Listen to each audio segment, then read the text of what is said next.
And welcome back to Scav Talk, everyone. Today's episode, we'll be discussing the latest Tarkov TV and all the details and controversies within that. Then we're going to pivot to core again, as Giga's been looking into the ARG stuff. Probably got some spicy stuff, possibly. We'll see what he's got to say. Then he's going to discuss Road to Vostok, which he had a chance to play, which I'm super excited to hear what he has to say, as one of my friends have been playing it, and they said it was good, so look forward to that. Then we'll talk, probably within the Tarkov TV, the controversy stuff, and then I got some Steam games, some demos that I played. I'm not sure if you all, and then we're gonna do a Tarkov foregrip tier list. We've done that many moons ago. We'll give it a go again.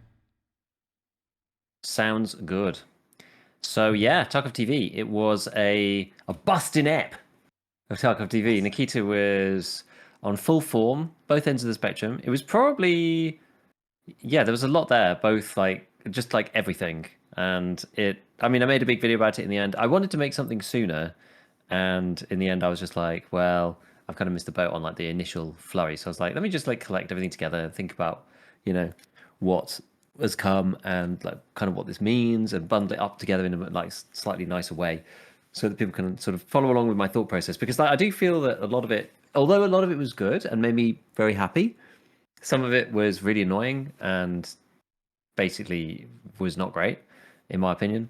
And it's just like there's just a wide range of responses amongst various people about whether how they feel about the game, whether they believe Nikita about what he's saying, and just like there's just a ton of stuff that goes into it. Right, there's like so much history, good and bad, with EFT that we have a complicated relationship with BSG. But let's just get started. And I don't know whether it's necessarily, well, maybe we'll just kind of like go through stuff in a similar order, because the way I think about these things is there's like a different couple of pockets of what's going on, and we've kind of got like the short term of the timeline, like the short term future, like what's going to happen like right now. So we'll start there, and then we can probably just meander. So at the moment, a customs event has just finished, and it does sound like we're going to be getting a big sort of gearing up of events in general. The customs event genuinely was really good fun, and it coincided. Like, there's quite a few things that are coming into play at the moment, so we'll definitely talk about the prestige changes, because they're like pretty huge. But to sort of short circuit that bit, the net result of that means there's actually quite a few people. I didn't really think this through properly, but there's quite a few people who have either come back to the game because of the way prestige has been changed, and the long story short, it's been made easier, and a lot of people who have just like prestige like in the last few days. And it coincided quite nicely with, I ended up playing yesterday with Sinister, because he wanted to come back to Tarkov, and he literally hasn't played the game for like 5 years. So he played last time, I think it was around, I think it was, so Reserve was out, and it was probably about the time that I kind of stopped playing. The time I started playing, roughly. So we sort of overlapped in that period. But like, he's never played Streets, he's never played Ground Zero. Obviously, all of 1.0 is like completely new. So he's like, a lot of it's like very, very new. He's not played the expansion of Woods even. So there's like a lot of stuff, and it's been a really, really long time. And he just kind of got the itch for it. I think maybe it's because we spent some time together in Czech Republic, and a lot of people were talking, Jesse and me and Wellin, and like, there was a lot of people talking about Tarkov there. And Grey Zone is so Tarkov adjacent. Mm-hmm. It's kind of like, well, why not add it to the mix? It is fun. Like, you can definitely enjoy it if you haven't played for so long.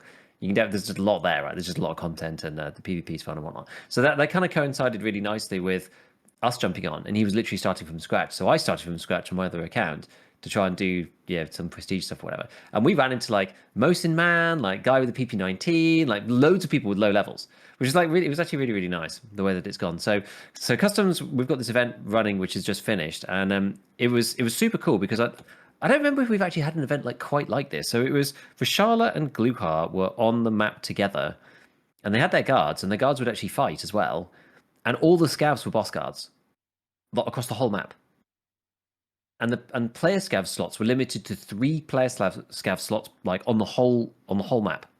So player scavs are like kind of limited, because they did this one last week, right? Which is like the factory kind of like throwdown thing. And like, I played a few raids of it, but I wasn't that interested in just doing like the full PvP, craziness, because it's the usual Tarkov thing. It's just arena, but just in factory, Yeah. And that one had no player scavs, which I thought was interesting. I think it was actually quite a cool event to have like no player scavs on factory, to like just be annoying and turning up and whatever. It's just like pure PvP thing.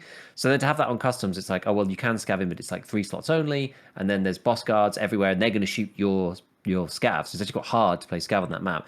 It ended up being quite cool because it was kind of like a hard version of customs, which is more fun, I think, than like a PvP event on factory. I put like, yeah, it was a PvP event, sure, but it was kind of cool. Like people just like throwing down on customs, and there's like bosses everywhere. There's like boss guards all over the place, and then because loads of people were starting again from scratch, it was just interesting. It was such a like weird little kind of like bubble of just like things happening, which is super cool. So I think there's going to be quite a few events coming. He said also that there's going to be after this, I think. So that's finished, unfortunately, already. But there's going to be a shoreline event next, I believe. I think that's the next thing that's coming.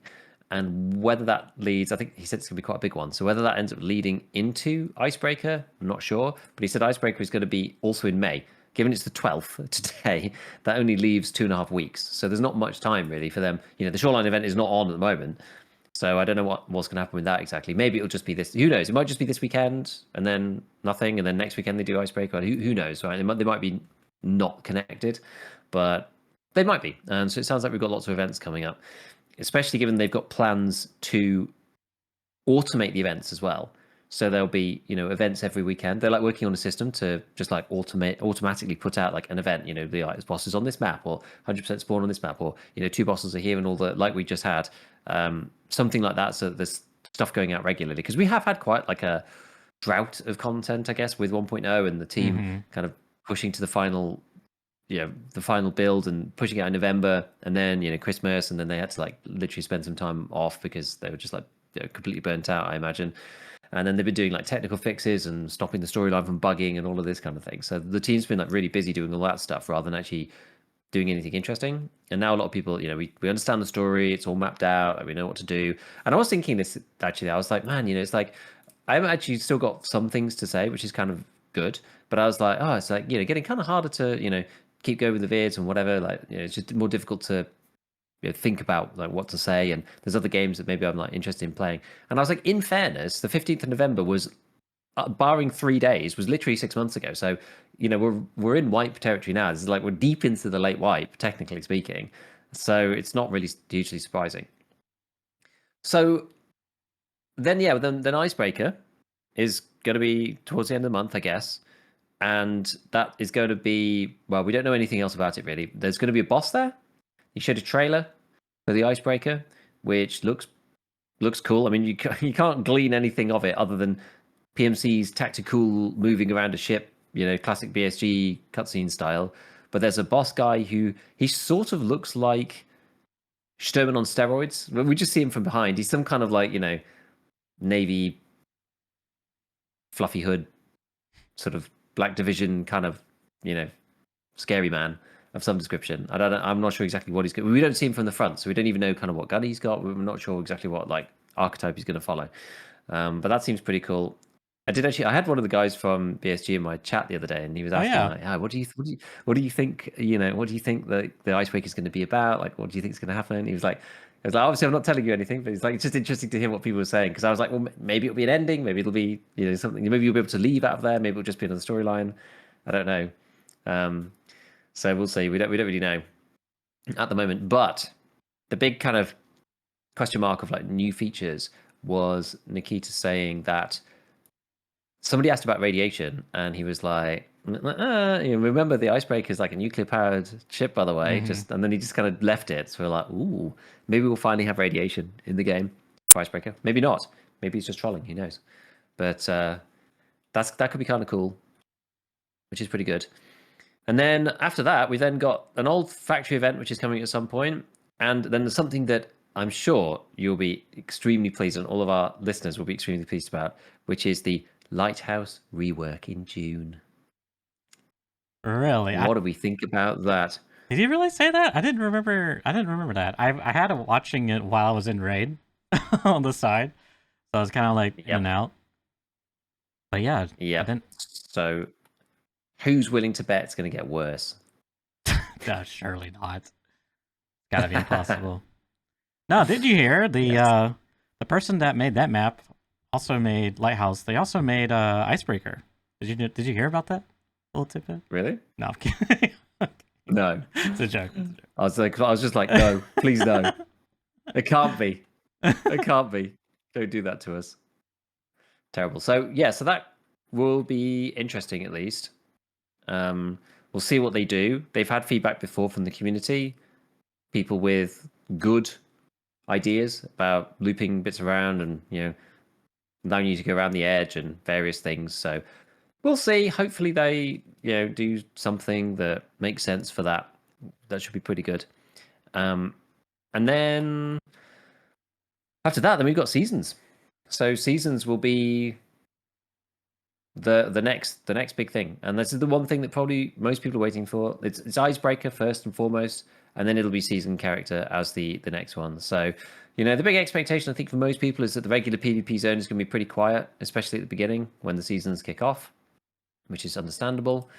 And then maybe later on it might get a bit more lively as people kind of come back. I don't really know, but yeah, PvP seasonal is going to be interesting, and it's going to be like our new wipe cycle. We're going to keep our existing PMC character, as we all know at the moment, and we're going to keep him. And then this new guy is going to basically be like the wipe system, but on a new character. And there's going to be some kind of modifiers. We don't know what the modifiers are going to be yet for this particular season. It'll be something. Maybe it will be radiation. Nikita mentioned radiation and bad weather previously. Those are the two examples he gave. And if the icebreaker is coming with radiation, then it would make sense for it to be radiation. Yeah. So I don't know. That's my guess that it would be, given he's mentioned it twice, and it's icebreaker, and the seasonal has something interesting going on. He confirmed for the second time that the characters on permanent and seasonal won't be interacting with each other because it's a different realm, as he put it. They're separate, and which is why people worry about the player base and the queuing. Although I don't know, like it'll be interesting to see what happens with the new matchmaking, because it might just like throw you into a raid in like 1.5 minutes with no one there.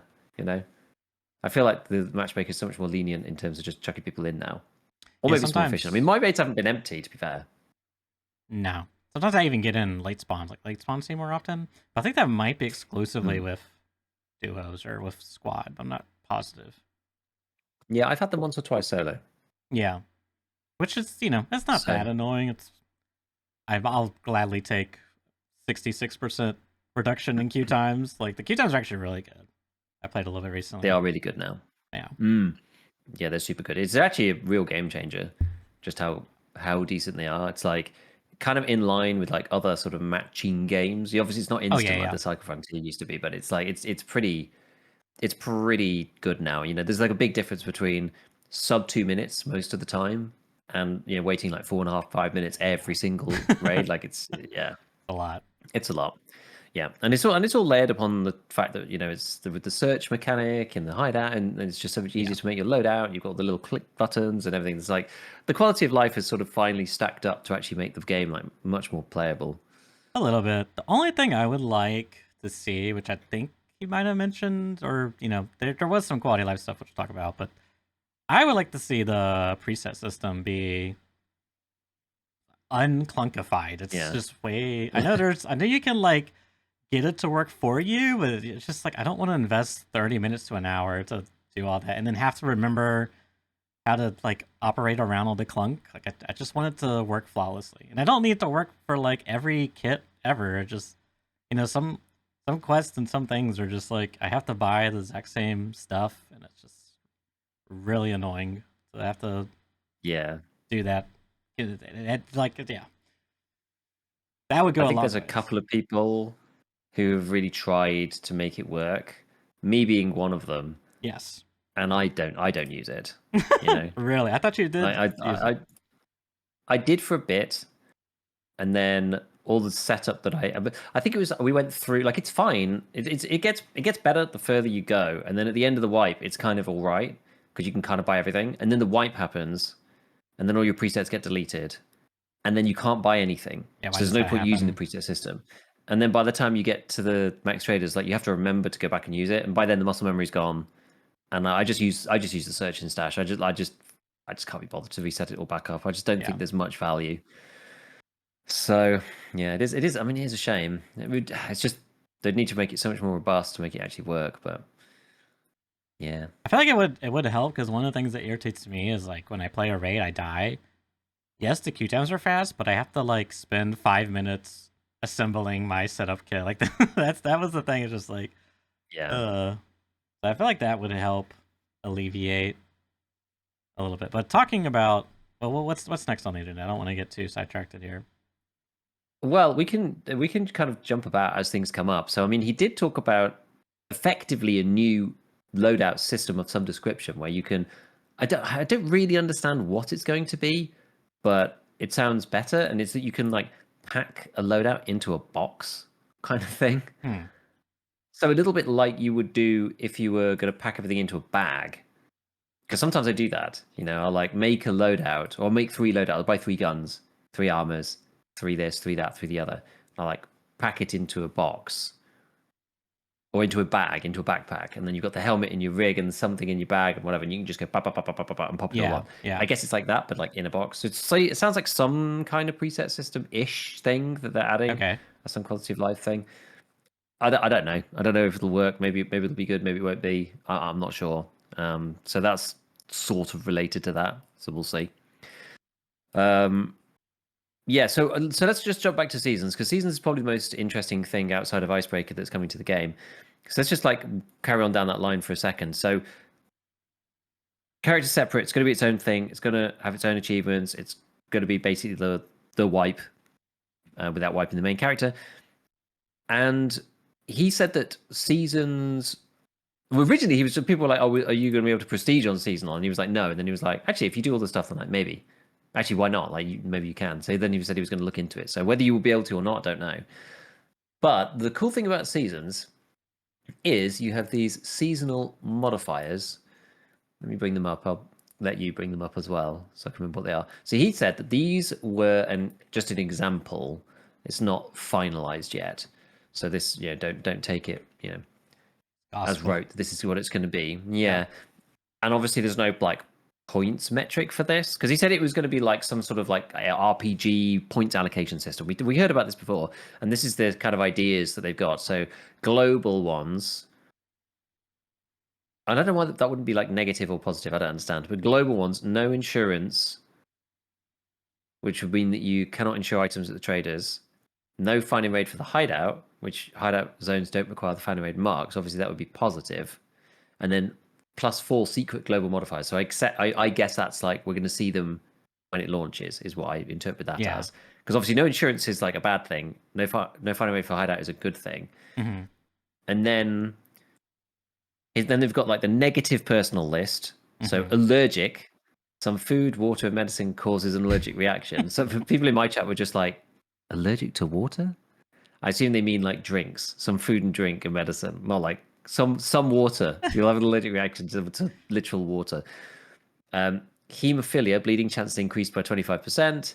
Osteoporosis, limb fracture chances increased by 15%. Falling from heights deals 15% more damage. I literally will need to carry like 3 splints if I pick that perk. So I don't know if I don't know if I even can, because my legs will break every time I fall off any tiny little rock. This is going to be horrible. And then +10 secret negative personal modifiers. Then on the positive side, there's marathon, arm and leg stamina is consumed 10% slower. That actually could be like legit, because as your leg and arm stamina gets more, like that 10% is like more and more effective as you get on, which is kind of cool.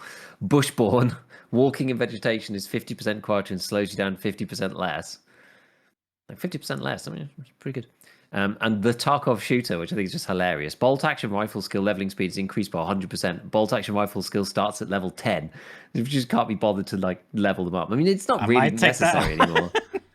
It's not that necessary now, because you have like shooter board, they will give you like +5, Yeah, and but you're still Phantom gonna Shooter 8 do gives you it. +3, and still got to do it. So, and +14 secret positive personal modifiers. Now I'm fascinated as to what this is actually going to mean. Are they going to be like achievements for taking like all the negative ones? Like, is there going to be one that's just like full hardcore? I don't, like, what's the positives that you can take with it? Like, do they give you, do the negative ones give you, points to then spend over on the positive ones? I don't know what the deal is for this at all. Like, whether you're net negative, do you get some bonus? If you're net positive, do you get some disadvantage? Yeah, I don't But people are going know. to come up with some cracked stuff, and I'm also terrified of when this screen pops up on the wipe and it's like, make your character. Good luck thinking all the second order effects of your choices. Have fun, What do you mean? It's going to be like, here's a brand new deck builder game. Build yourself a deck you've never Oh, played. yeah. Enjoy Yeah, enjoy your suffering decisions for the the rest of us. consequences of your Yeah. actions for the rest of the wipe. Yeah. Well, this looks like fun. Turns out it's like the worst ability or worst perk you could Yeah, take. because this interacts with this particular thing and this, and then it gates you from this quest because now you can't do this, and now you're completely blocked, and it's bricked your account. You've chosen this particular subset of, like I'm just terrified of that kind of thing. Surely not. You know that there's going to be some combination that bricks people's accounts where it's like untested in some way and means it's impossible to do this, that, or the other. It's just it's inevitable. It's the Tarkov way. It is the Tarkov way, yeah. I lost in the draft. I mean, if it's that bad, surely they'll have some perk exchange system. But I'm just like, I don't know. It's so. I'm actually kind of surprised when I saw. At first, I didn't really grasp what was happening, but I'm using. But after I applied the Project Zomboid type of perk, it's like when you play that game, you have like a perk screen and you pick positives, and they have like a value point associated with them. And then you have to balance your character to like 0.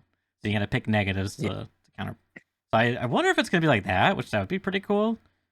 But some of these are like more gamey than I would have imagined. Like the Bushborn one, I was kind of when I first saw this, I thought these were all globals. So I'm like, oh, this would be kind of weird. I'm about to play the wipe with like these weird modifiers in mind that everyone has. But now that I understand those are the personal ones, that makes it a lot more interesting. I suddenly understand. I didn't understand what the global ones meant, and I know what you mean now. So everybody has to have them. That's what I'm assuming. I'm trying to interpret the BSG that's the lingo. season. That's the season. That's like some quirk of the season. That there is no insurance and no fun away for the hideout. Okay, for some reason I just didn't really grasp that. It could be something else. I was thinking that there's one positive there, one negative. Like, why would you choose? Like, how would you choose that? How does the points go with it? But I think you're right. I think that's for everybody, and then you choose negative personal and positive personal. Yeah, that makes sense. That makes sense. I don't know why I didn't see that before. So, anyways, I don't know. I'm super. I wish there was more. I forgot what I was saying. Oh yeah, the Bushboard. Some of them are a little more gamey than I was expecting. But I'm not saying that in just like what I was expecting. I would expect them to be more like, we got to make this super, like the allergic one, for example. You said like some food, water, and medicine. I'm assuming it's just like a 50% chance whether anytime you consume food, you get like a negative debuff. I'm assuming it's just like super gamey, super basic. Maybe. I guess we'll see. But yeah, I mean, it's not very realistic. You drink a water and you're like, oh God, I'm allergic to water, even though my body's made up of 70% of it. Yeah, and this is the thing. Like, you read this, it's the same deal as which perk do you want on the skill tree? Increases your stamina somewhat. That I absolutely hate. It's just like some food, water, medicine, causes an allergic reaction. What does that mean? Am I going to die? Oh, like, God, is it just do I come out in a rash? Like, what's the deal? It's like, how bad actually is it? Am I just going to be coughing like I'm in pain the whole time? Like, is that the deal? Like, it's just going to be a nice and very innocent -1.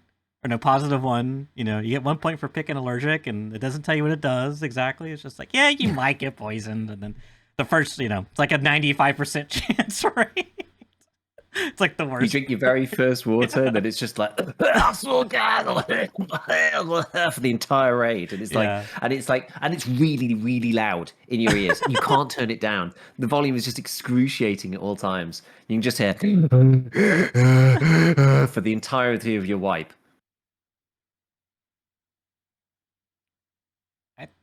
Yep. It's humorous, but it's also like, I feel like we're prophets. We're prophets. We're prophesizers. We're speaking things into reality. Like, we're not far from this being a reality.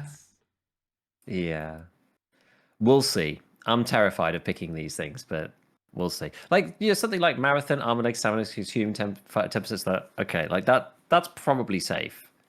That's probably for sure. All right. Yeah. I mean, all the great ones so far look safe. The intricate way that it works means that bolt action rifle skill starts at 10, but because you missed all the levels 1 through 9, then the game doesn't actually pick up the fact that you're. Yeah, arm and leg stamina is consumed 10% slower, only on your starting endurance level. It doesn't scale with your turn. Yeah, well, it just doesn't work at all, or something. Or they put it in as like -10 or something. And it's just like I don't know. I'm just like Yeah, I know. anything's I know, I possible. know. This is the full on anything's possible mode. Okay, so that's seasonal. So I mean that's gonna be really good fun. I'm looking forward to it. Partly just because it's a Yeah, me wipe. too. We like wipes. It's gonna be cool. Um, okay, so that's kind of brings us up to the end of, or like around the end of June, I think. So Shoreline event into Icebreaker and Twitch drops. Actually, we should mention Twitch drops because they're coming, I think, with Icebreaker probably. And they've showcased a few items there. There's like a Twitch dog tags case, which you might want to get. There's a hot rod, Holodilnik, which is kind of neat. Is this a And skin or an Louis, item? It's gotta be an item, right? I imagine it's an item because they haven't done skins Right, properly, have they? So right. the items are all still separate items, despite them Right. saying they were working on that ages ago. Could be coming. But yeah. Could be, yeah, eventually. And then the Louis, they love the Louis, like LVMH Louis Vuitton like skin stuff. They love it. It's got like a Louis Vuitton wallet and a few other things. So we'll see. There's some streamer event as well, which you mentioned, like a small streamer event thing that's coming back, which could be kind of cool. So that takes us to the end of June. Then after that, the timeline's obviously a bit more fuzzy, but we've got he mentioned there wasn't any screenshots or anything, but he mentioned that there's going to be Halloween zombies.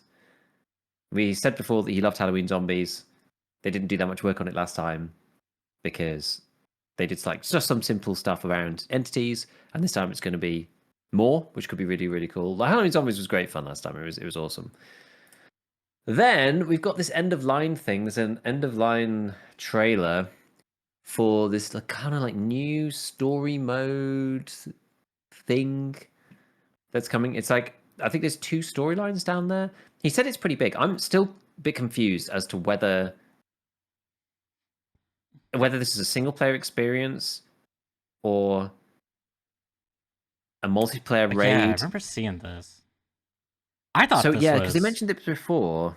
I thought this was more icebreaker footage, but I'm completely wrong. This is when he's talking about like an underground nuclear power facility or something. Power station, yeah. It's like an underground nuclear power plant, which would make sense with the radiation again, just saying. But underground nuclear power plant, and there's going to be, I think there were two new full storyline missions down here. But he said it's more leaning into like the single player narrative driven thing within the PvP world. But then when someone asked him later about how many players there are on each one, he said, "Oh, there's lots of players on End of Line. It's a really big location. Not so many on Icebreaker." Although I think Icebreaker was going to be released afterwards as a PvP location. So I'm not really sure what the format of this is going to be exactly. Whether it is more like Terminal, or whether it's going to be a regular map, or whether it's a half and half. I'm really not sure. I mean, it might be something new. Who knows? But there's a trailer, there's a bunch of different screenshots. It doesn't really give us any information. We did hear about a couple of different storylines quests that last time, not in this time, but last time it was called like Pighead and like Lady of the Heart or something like that. They've got cooking up. So that's coming at some point. I don't know exactly when that's coming, but that's coming at some point, which should be fun. And then they've still got plans for 2 DLCs as well this year, apparently. Wait, quick question. So the end of line and icebreaker are these like maps, events? Like what do you call these even? I don't know really. So Icebreaker is an event. Okay. Yeah. But I think it's an event like Labyrinth was an event. Okay. I think Icebreaker is going to follow some similar format to Labyrinth. I don't think it's going to be as PvP focused as Labyrinth. And I imagine it'll be a full storyline quest. I mean, there's a full storyline quest to go to Labyrinth, to be fair. But I think Icebreaker is more involved, right? Icebreaker is like much more complicated than Labyrinth is. I know there's traps and whatnot, but like it's all on one level. It's not Labyrinth's not very big. Icebreaker, you look at the stuff that they've released, it's like 8 floors and there's a boss there and like a new boss. It's crazy. Like he said they've invested so much time in it. I think because they wanted to release it Q1, was it? And they've like pushed it back because it's taken them so long to make it. It's like a full new map kind of thing with like multiple stories. It's insane. So they say it's an event, but it's kind of like a locational event like Labyrinth. Whereas End of Line is kind of a new map with 2 full storyline missions in it at least. Okay. and he said it's quite big. So I don't know. I don't feel like End of Line But is an this event. It's almost like what they used to call the DLCs. So I don't really I don't know. but this one supposedly is going to be more like their push towards the single player experience and the multiplayer environment type of feel. Supposedly, but there's Okay. supposed to be still quite a lot of people that can get on this map because it's quite big. So I don't know. It's confusing. My theory is related to this is I think Lighthouse may have been the first real branch into this territory because you think about how the map is, it's like everyone's got to go to the water True. treatment. So I wonder if they've kind of like learned from their mistakes because um the in-game quest, the final quest is like a single player esque environment, quote unquote. Is it? I don't even know Hmm. if it is now. What is the status on that? Well, not entirely.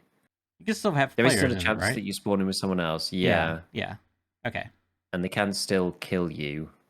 There is space for everybody at the end now. I was talking to someone else about this recently. That there's now space for everybody else at the end, but unfortunately, just because of the way the Tarkov player base is, Hmm. if you do get in there with somebody else, they will just try to kill you on sight. Yeah. I mean, yeah. And because the culture has already been set now as well by them doing it weirdly in the first place and not having enough seats. So now nobody wants to risk it with Yeah. some random, and yeah, they just block the entrance and then Well, you have because to even just at the go to end, that again. you all can't escape, right? Now you can, I believe. Okay. It doesn't really matter. But my point is that Yeah, and Labyrinth. I think I would probably put Labyrinth in that same category because it's like death room escape puzzle. It's a non-traditional Tarkov experience, I would say. So I'm for curious to see sure. what they do with these two things. Maybe one's more single player than the other. But it could be really cool. I'm kind of intrigued. Hmm. Yeah. Yeah. We'll see. We'll see. We will see. Okay, so two DLCs he's talking about: Scav Life DLC and the Clans DLC. He's saying they're both coming this year. I personally think that's optimistic, but maybe. Maybe. The Scav Life one, there's going to be quests, so a hideout for your Scav. There's going to be like a hub zone so you can play cards and do stuff with your Scav buddies. Could be, it's probably going to be kind of pointless, but like, it could be kind of funny. We'll see. And the Clans one, we really don't have much information about, other than what we've said in the past. But I don't know. I guess the idea is one of them comes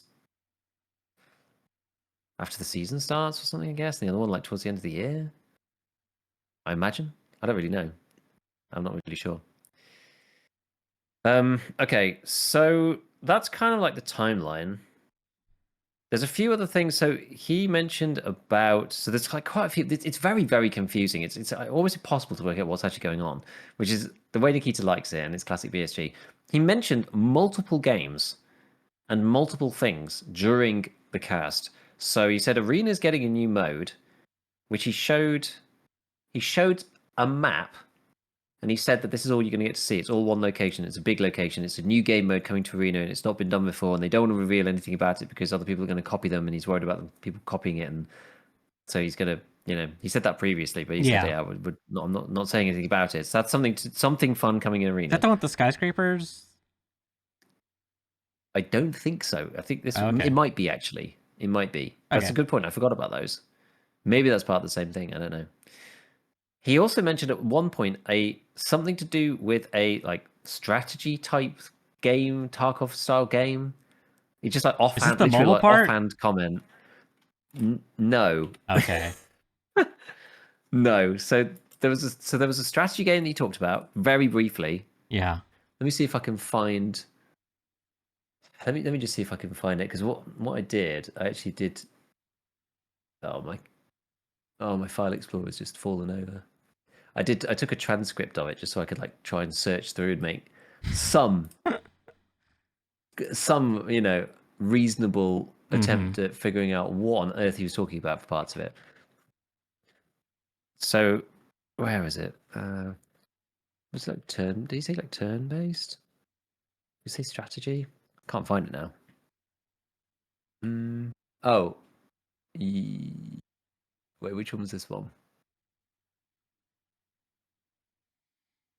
Okay, I can't find that one specifically, but I found the other one where he said he was rambling on about stuff, saying the development of Tarkov will never stop. Huge plans, huge plans.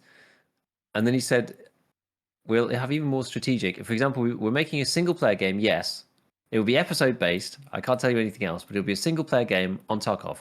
Also on mobile, but it'll be totally different. It's not like a mobile port of the game. It's pretty hard to say, but it's already going to be pretty huge. So who knows? It's something to do with mobile and single player and Tarkov, but not a mobile game, and it's not a port. No clue. And he also then wants to put the wants to put the game on console as well. And there's a new arena game thing, and they're going to do some strategy thing as well. I don't know what's going on. Nobody knows what's going on, to be honest. I listened to a few other people's reviews of the notes, and nobody knows what's going on Tarkov TV, to be honest. But I mean, I'm excited if he's excited, to be fair, because they do come up with fun stuff. I even enjoyed the Targrad Tales bit, which is the little like text adventure thing, the fantasy one, which kind of mirrors sort of some stuff to do with Tarkov. I thought that was quite fun. They put together fun things, so I don't mind. I know people grumbled about that one, but I quite enjoyed it. It was different, and I like different. I like things that are unusual and make you think a bit. So I quite like that. But yeah, there's all sorts of random things that they're making, and apparently this thing could be like episodic. This single player game. I don't know. It sounds kind of cool. Right, what should we talk about now? There's like uninteresting stuff. Unity 6, FSR 4 is coming, mag loading, scout natural behavior, so they're not just like robots around the map, which apparently they're still looking to do. Oh yeah, I forgot the other game that they want to do, the Gun Cyclopedia. It's not really anything new. The Gun Cyclopedia on Steam. Yes, I forgot about this. It's going to be a free Steam game where you can use the hideout and the gun crafting thing and then shoot them in the range for free on Steam, so that people can gateway drug themselves into buying Unheard Edition and funding the Nikita dream. So which could be fun. I mean, that's cool. It's cool in putting something out there, because I mean, people love making the weapons.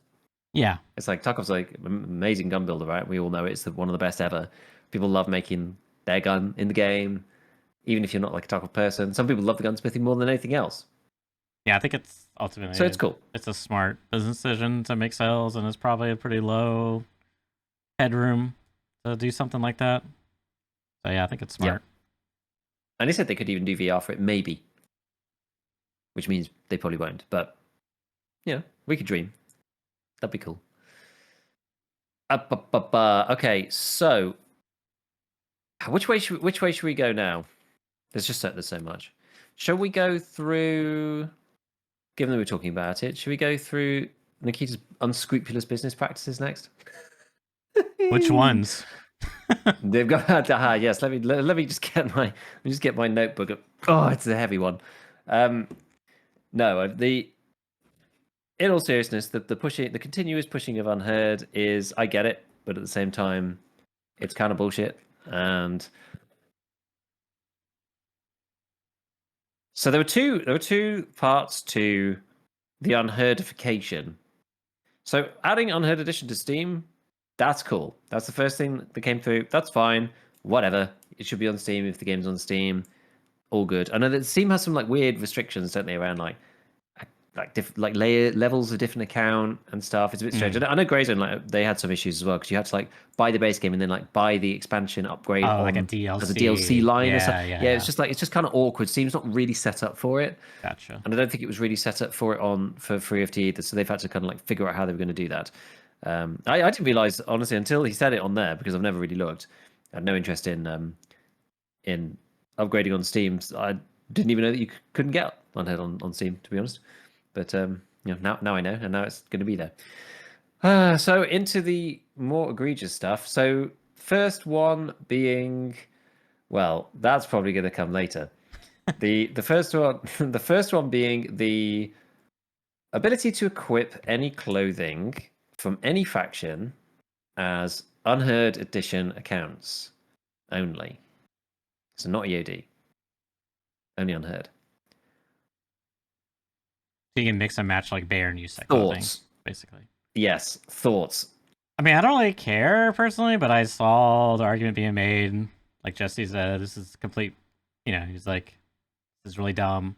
Why do you have to pay extra to spend more money? Because like you effectively have to buy, the unheard edition, and then you have to go and buy the skins to go and do the mix and matching. Which if you're doing, yeah. So I mean, because I don't know, is there only one faction clothing when you buy stuff on the store? Wouldn't surprise me. Pretty sure you can buy a lot of stuff on the store. Their like store page or whatever. I think it will link you there or has some stuff. Anyways, that made a lot of sense to me. So yeah, that does seem kind of dumb, like as a business decision. But then that tells me that they're trying to inject value into Unheard because they're trying to get people to buy it. Maybe they're trying to get like whales to purchase it. Because if you're a whale, you're probably going to buy Unheard, right? Because it's the most expensive. Was like 180 USD. I think it's more, isn't it? I don't even know. It was like 250 base when it came out. It's only cheaper than that if you've got EOD. It's like it's $50 to upgrade it, I think, if you have EOD, because you get a 50% discount before any taxes or anything. So if you buy the base, if you buy Unheard like right out the gate, it's with taxes and everything, it's probably like $280. I don't know. Nikita news new Ferrari. Like I don't know. I don't know what. But that's the only thing I can. I'm not really all that like cosmetic stuff like that. I'm not really all that. I get Jesse's argument in principle, but again, I'm not the person that's gonna go out and buy skins. I just don't do that typically. That's not really me. Yeah, I know. I my gut reaction is just like, it's just like why, it's just like it's just like tone deaf. I just don't understand. Like as you say, you're trying to inject value into Unheard Edition. I don't actually like, and that's the thing. I don't actually care because I don't really interact with the skin system that much. I do a little bit, but it's mainly stuff from Arena. So it doesn't bother me that much. But just the Unheard Edition just annoys me, and it's still kind of raw. So it's one of those things. It's like it's going to be a black mark on VSG and Nikita for me forever, and it's never going to go away. And then every time it comes back up, it like reopens that wound a bit, regardless of how like actually impactful it is. Yeah, it just reminds me of how much it pisses me off, and then I'm just like, God damn it! Like, why? Like, can we just forget it? Can we just like leave it now? But apparently not. But this isn't the worst part. The worst one is actually game impacting, and we don't have the full details about this yet, but Unheard Edition accounts will get a 20% XP boost, and for everybody in their party.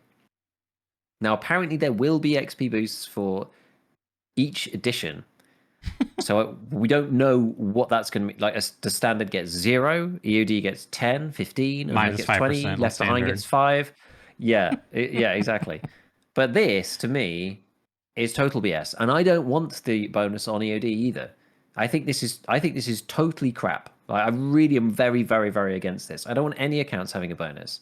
Like, it's already the playing field is already very skewed against standard account people. And he's talking about trying to bring new players into the game, and I just think this is so dumb. This is like, it's on the pay to win scale. It's just like, don't do this. Just don't do it. Like, there's no need for it. It's totally unnecessary. Yeah, but I feel like we've already done. Well, we may as well sell gold ammo at this point, If we've tipped over Tarkov coin, I feel like it's coming, Giga. Well, I don't. Tarkov coin to me, because a lot of people make a big song and dance, more of a song and dance about Tarkov coin, which we haven't actually talked about. But this is another thing that's coming. Tarkov coin is basically like the middle. It's like the middle currency to allow you to interact with the store within the game. Yeah, because they're gonna have instead of the store being. Like, if you went to buy a skin, it was like, go to the webpage. It was like, I don't know if it actually opened up your browser in game, but, yeah. So now they're just going to, like, do the smart business thing and make it easier for the customer to buy stuff where you just open up the store page within the video game. And, But, I mean, oh, man, these slides. You pay for the paper coins, and then. I hate these slides. They're like it's. This just isn't my Tarkov, you know? The Tarkov I grew up with, this really isn't. Like, I'm sitting here just stash upgrade screen on my freaking store page within Tarkov. Like, it's just so gross. Makes me want to Yeah, you puke. could almost forget about it when it was on the web page. It was like segregated Yeah, away, like yeah. firewalled in Chrome browser, you know. And then you're playing EFT, and it's not just like you buy your 1 monthly unheard edition, you know, I mean, bank paddle so that you can emote in game and be Nikita's bitch. two You two know, years from now, you're gonna get a message from Prapper, and you're gonna click on like, oh, did I get insurance? He's like, hey, comrade, I see you freaking suck, and you died in raid. Why don't you go buy some Tarkov coin and get some real gear? 50% off on your first purchase. Go buy. yeah. I don't know. He said it was not going to be pay to win, but like I don't believe him really. So I don't but like I don't think it will be to start with, but who knows? Like who knows? Who knows? Like with the 20% like bonus thing, like he clearly doesn't care about whether he puts pay to win stuff in or not. So it could well do. I want to think that he's telling the truth, but like I've no idea. Yeah, I don't know if we'll ever get to the extremes of Tarkov 20. Well, Like this buying it, probably not, but but didn't wasn't there a currency exchange? Yeah, there's currency here, which okay. To be fair, when I saw this, I immediately thought it was I immediately thought it was like exchanging Tarkov coin for what you call it. But I assume it's not that. It's just exchanging your, you know, whatever dollar you you're buying have. your tar coin. Yeah, I Yeah, guess. yeah, that makes more sense. But it is a little it is a little dubious. I don't know. Or maybe you'll be able to buy it with in-game currency. I mean, maybe if it's really expensive, maybe you'll be able to do I that. I don't know. doubt Because that. apparently you'll be able to find them. He did say you'll be able to find tar coins. Really? But I mean, technically, you can find GP coins, I mean, you that know, and they've done honestly, nothing about making that easy. You get them in stacks of like one. yeah, but that's really smart though. If you do that with the coins, because if you find just a little bit, it's gonna be sitting in your stash and it has no value until you have just enough to hit the things. You can be like, oh, I could just buy the other missing coins I need. That's actually pretty devious, Nikita. I kind of hate that. I like that idea of yours. Yeah. He's not super successful for no reason. Oh man. So people are kind of going crazy about this, more so, I think. I don't know why. Like, I don't know why the internet isn't completely on fire about the XP thing, personally. But everyone's just like learned apathy. It's the dog in the It's box with the shock underneath. I don't It's like know. the learned helplessness of the Tarkov community. I think at this point. Yeah. We're I just mean, it's not that crazy, but like I feel like if it's you're the type of yeah. person where you're, as you described, you still have that sore spot that's just like reopens that wound and like sticks a shiv back in it. You know what I mean? So, Because that's the thing. At the end of the day, like it doesn't matter that much. I'm not, I'm not gonna. It's not gonna stop me playing the game. It's not gonna stop me enjoying the game. I won't know that somebody else has got 20% XP. It's another one of those like pay for progress things where it feels harmless because you can't tell that it's happening to you, but you've been paid to win like in a latent way under the surface because that person in a close fight yes. has Prapple 3 and they wouldn't if they didn't have 20% extra XP. Yeah, And now yeah. you're dead, and you shouldn't be dead because you wouldn't be because they Yeah. wouldn't have had the same armor or bullets or weapon mod or whatever it was, right? Extra stims, who knows? Yeah, yeah. Um, so that's the thing. Like it makes a difference, but in a very broad and roundabout kind of way. And so I think it's it even just worse when continues. you die to them and you see that they are unhurt edition. Like then it's Yeah, like people have stopped. People psychological have stopped wearing the damage. cloak, thank God, because that just used to honestly just like tilt me no end. Oh my goodness me! I think of all the street because I know Jesse was talking about this. I think it's basically. I mean, I actually don't know who else, but it's basically me and Jesse. I think we're like the only we're the only ones that I know that don't have. I know there's other people that don't have it, but other people who are kind of like streaming or like on some of the like larger YouTubers in our space or whatever. There probably are some others. I don't keep track of everybody, but there's not many. There's not many of us. It's me and Jesse on EAD, and I don't know who else. Maybe one or two other people, The but last like, bastions. the last bastions, and so it was like it really did bother me. You get killed by someone with unheard. It's Yeah. like malingering about it, like for hours later, just like it's like you see the cloak. I mean, I see the cloak, and I'm just like, we're like on full tryhard mode now. No, I love your hatred for it. It's so it's like good. we're gonna. And this is your experience is gonna be as miserable as possible. I'm looting I like, everything. That yeah, I SV98 love it. taking it. Everything is coming back with like no rear sight on it. I will lose my own gear to take your stuff. Like it's a full on vendetta. It's unhealthy. I've actually got a lot better, to be fair. But it was at one point it was unhealthy. Like it made me like not enjoy playing whenever I fought against people with the unheard edition. Really, So I didn't I'm know I'm about like that. I'm kind of like over it now to that extent. Now it's just kind of funny. But yeah, but it's still like it's still there. Like it really did pain me a lot when Yeah. that first came through, and it's just like we're past it, so I could kind of overlook it. But like when Nikita just is on the cast and just like is doing random shit like this, and like just and literally doesn't seem to care. Like the tone of the way that he kind of portrayed the stuff, he's just like, I don't give a fuck about you guys on EOD. Like I just want you to spend more money and buy Unheard. Like fuck you. Is basically what his tone was like, and it put me in a bad mood for probably 20 minutes of Tarkov TV afterwards. Kind of like ruined some of the stuff for me that came afterwards. It sounds melodramatic, but like it really annoys me. So I hate to see him kind of like almost gloating about it. I was gonna It like say it upsets me a bit. there was a certain, almost as you said, like recklessness, brazenness. Yeah. Like, yeah, it's like, I almost feel like in some ways, because I think he's, over the course of history when it comes to Nikita. I think if you rewind like 3 years ago, 4 years ago, he was like very sad and depressed when he had to talk about cheaters and answer questions. Now he's just like, fuck you, that guy. Can we ban that guy? Get that guy out of chat. I mean, he's like, kill that guy right now. And I did feel like he was very, I don't know, like, careless may not be the right word, but just sort of like, Yeah. because he was even like preferencing, it's like, oh, here we go. I know they're gonna cry about this, whatever. Like I don't. prepare your butts for this one. Like Yeah, yeah. It's interesting, and I feel to some extent that there was like two, during the history of controversies. It feels like some people were more lenient on Nikita than others, when, Mm. without naming names, bigger content creators with followings, and I wonder if that sort of like, you know reinforced these, like, yeah, you know what, I am correct. Screw these guys. Yeah, it's either that or like he might. I don't know. It's one way or the other. I'm not really sure. I mean, he might just be like overcompensating for the fact that he knows some people won't like it. Yeah, that's fair too. So Yeah, he's just kind of like, well, I'm just gonna go like full out on it because it is what it is. I'm gonna do it anyway. So there's no point me kind of like pulling the punches with it, sort of yeah, thing. yeah, But yeah. I can see that too.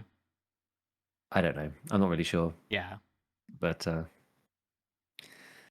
yeah, I want to ask you yeah. this one last question. You said the XP wasn't gonna be enough for you to quit the game. What would be the tipping point for you to like stop playing? Assuming like there was no other, Oh man. like, just straight up, like, there's nothing else. Like, you're just like, I can't with Tarkov anymore. Like, you had to like just stop playing. What would be like, let's start really I'm high. not sure. It would Okay. have to be. I think yeah, it would have to be something that would like actually like affect me in raid in a way that's like kind of like ruins the experience. I Yeah, think yeah, like my yeah. tolerance for it is probably quite high actually, despite the grumbling, because as I say, most of it's like hidden beneath the surface. So when you're playing, you're not really thinking about it. You're just like you're in a fight with a person and then you win or lose, and it's kind of that. Um, Had to be like an Man, I exclusive. don't even know. What about like an exclusive gun that you could only loot if you had EOD? Like, I'm trying to think of something absurd. Yeah, Ref only sells this thing if you've got like unheard edition or something. Yeah, yeah. Sorry if you're Um, unheard. Yeah. I don't know. I'm not sure. That would be pretty close to the line. If it was like really, really imbalanced gun, You know, if like it was like the freaking spear or something, you could like buy the Yeah. spear and hybrid, but only if you have unheard edition and on ref. I mean that's pretty close to the line. I can like feel my like blood pressure raising just thinking about it. It's like that was I don't know. Okay. Yeah. Pretty It pretty have to be something. It has to extreme. be something along those lines. Pretty extreme, I think. The where it's like really is like game ruiningly annoying. Yeah. Where it's like so in your face that this person paid this much That's money and has this much yeah, power level over you. Yeah. something like that. Yeah, in that realm. The In that EOD realm. Edge of Darkness tank armor, the class 7 M2 body armor. Yeah. And then Unheard gets like a railgun to counter it. You know. It's Yeah. okay. All right. Let's move Moving on from on. this. Let's move on from this. The other weird thing was that he said that they wanted to decrease the squads from 5 to 4. I just don't understand why. Yeah. I mean, it He's like, sounds yeah, like a five's nice thing. unbalanced. Right, before isn't. Yeah, it I just don't feels know. kind of arbitrary. Maybe it's for Yeah. factory? Can you still do 5 on factory or is it for I think Day Factory is now 6, I think. It's crazy. Can be. Someone was saying it might be because of Labyrinth, because it's 5 into Labyrinth, and you can like full 5-man squad Oh. into Labyrinth. But I was like, are they really going to change that for the whole game because of like some minor dungeon It that might already got be nerfed anyway? it might be enough to move the needle a bit for it. I don't know. I think they're trying to do like layering of quality of life stuff because the other one that we were assuming you're gonna Yeah. move into was like the quest. There's like a unique indicator. It's like the perception icon, but it's different. And this will appear when you're in the vicinity of the item you're looking for, the document case shoved in a crack in the train cart that can change from Yeah. 20 different spawn locations. So much fun. I love that gameplay. Oh my god. Just thinking about it gives me It's pretty chills. funny. So this thing is going to obviously be a lot easier to figure out like where stuff is. And it's so funny how this and I think I talked about this before, the like the Reddit theory that like 1.0 was the first time Nikita had actually like gone and like properly played after 1.0. And then we had all those like drops codes, right? And it was like really specific stuff like throughout the Yeah. progression of the hideout. It was like he needs like, you know, whatever. And it's just like, oh, everyone can have one of these. And it's like, you know, after that, it's literally like, you know, we've had a full 6 month cycle of it. And he's just like, oh, we're going to add the perception dot in because to make it easier to do. It's just like I'm not saying that it's, I have no basis on which to Of make course. this, Of you know, course. this tinfoil hat theory. But I could, you know, you could, if you told me it was true, I could believe it, you know, to be Mm-hmm. like, okay, the game's actually really annoying to play if you're new and you don't know where the question, because like Nikita knows where the first set of stuff is because he like coded them all. But since then, like he actually hasn't had much of a hand in some of the newer maps, especially ones like Ground Zero or whatever, because he's like busy managing the company. So when you're like force fed face first through Ground Zero at the beginning and you can't find anything, it's just like in the middle of nowhere, you know, I can well imagine him. I'm just like, where is this stuff, guys? Like, what, what the hell's this? Like, how Yeah. annoying it actually is. You know, it's like I could believe. I want to believe that this is true. Yeah. You Yeah. know, Yeah. the Nikita's first time through 1.0 theory is true. But there's a lot of stuff that they said for casual play. There's also, I mean, it sort of goes to what you said before about like being a good business decision. The market for PvE extraction shooters is now wide open after Arc.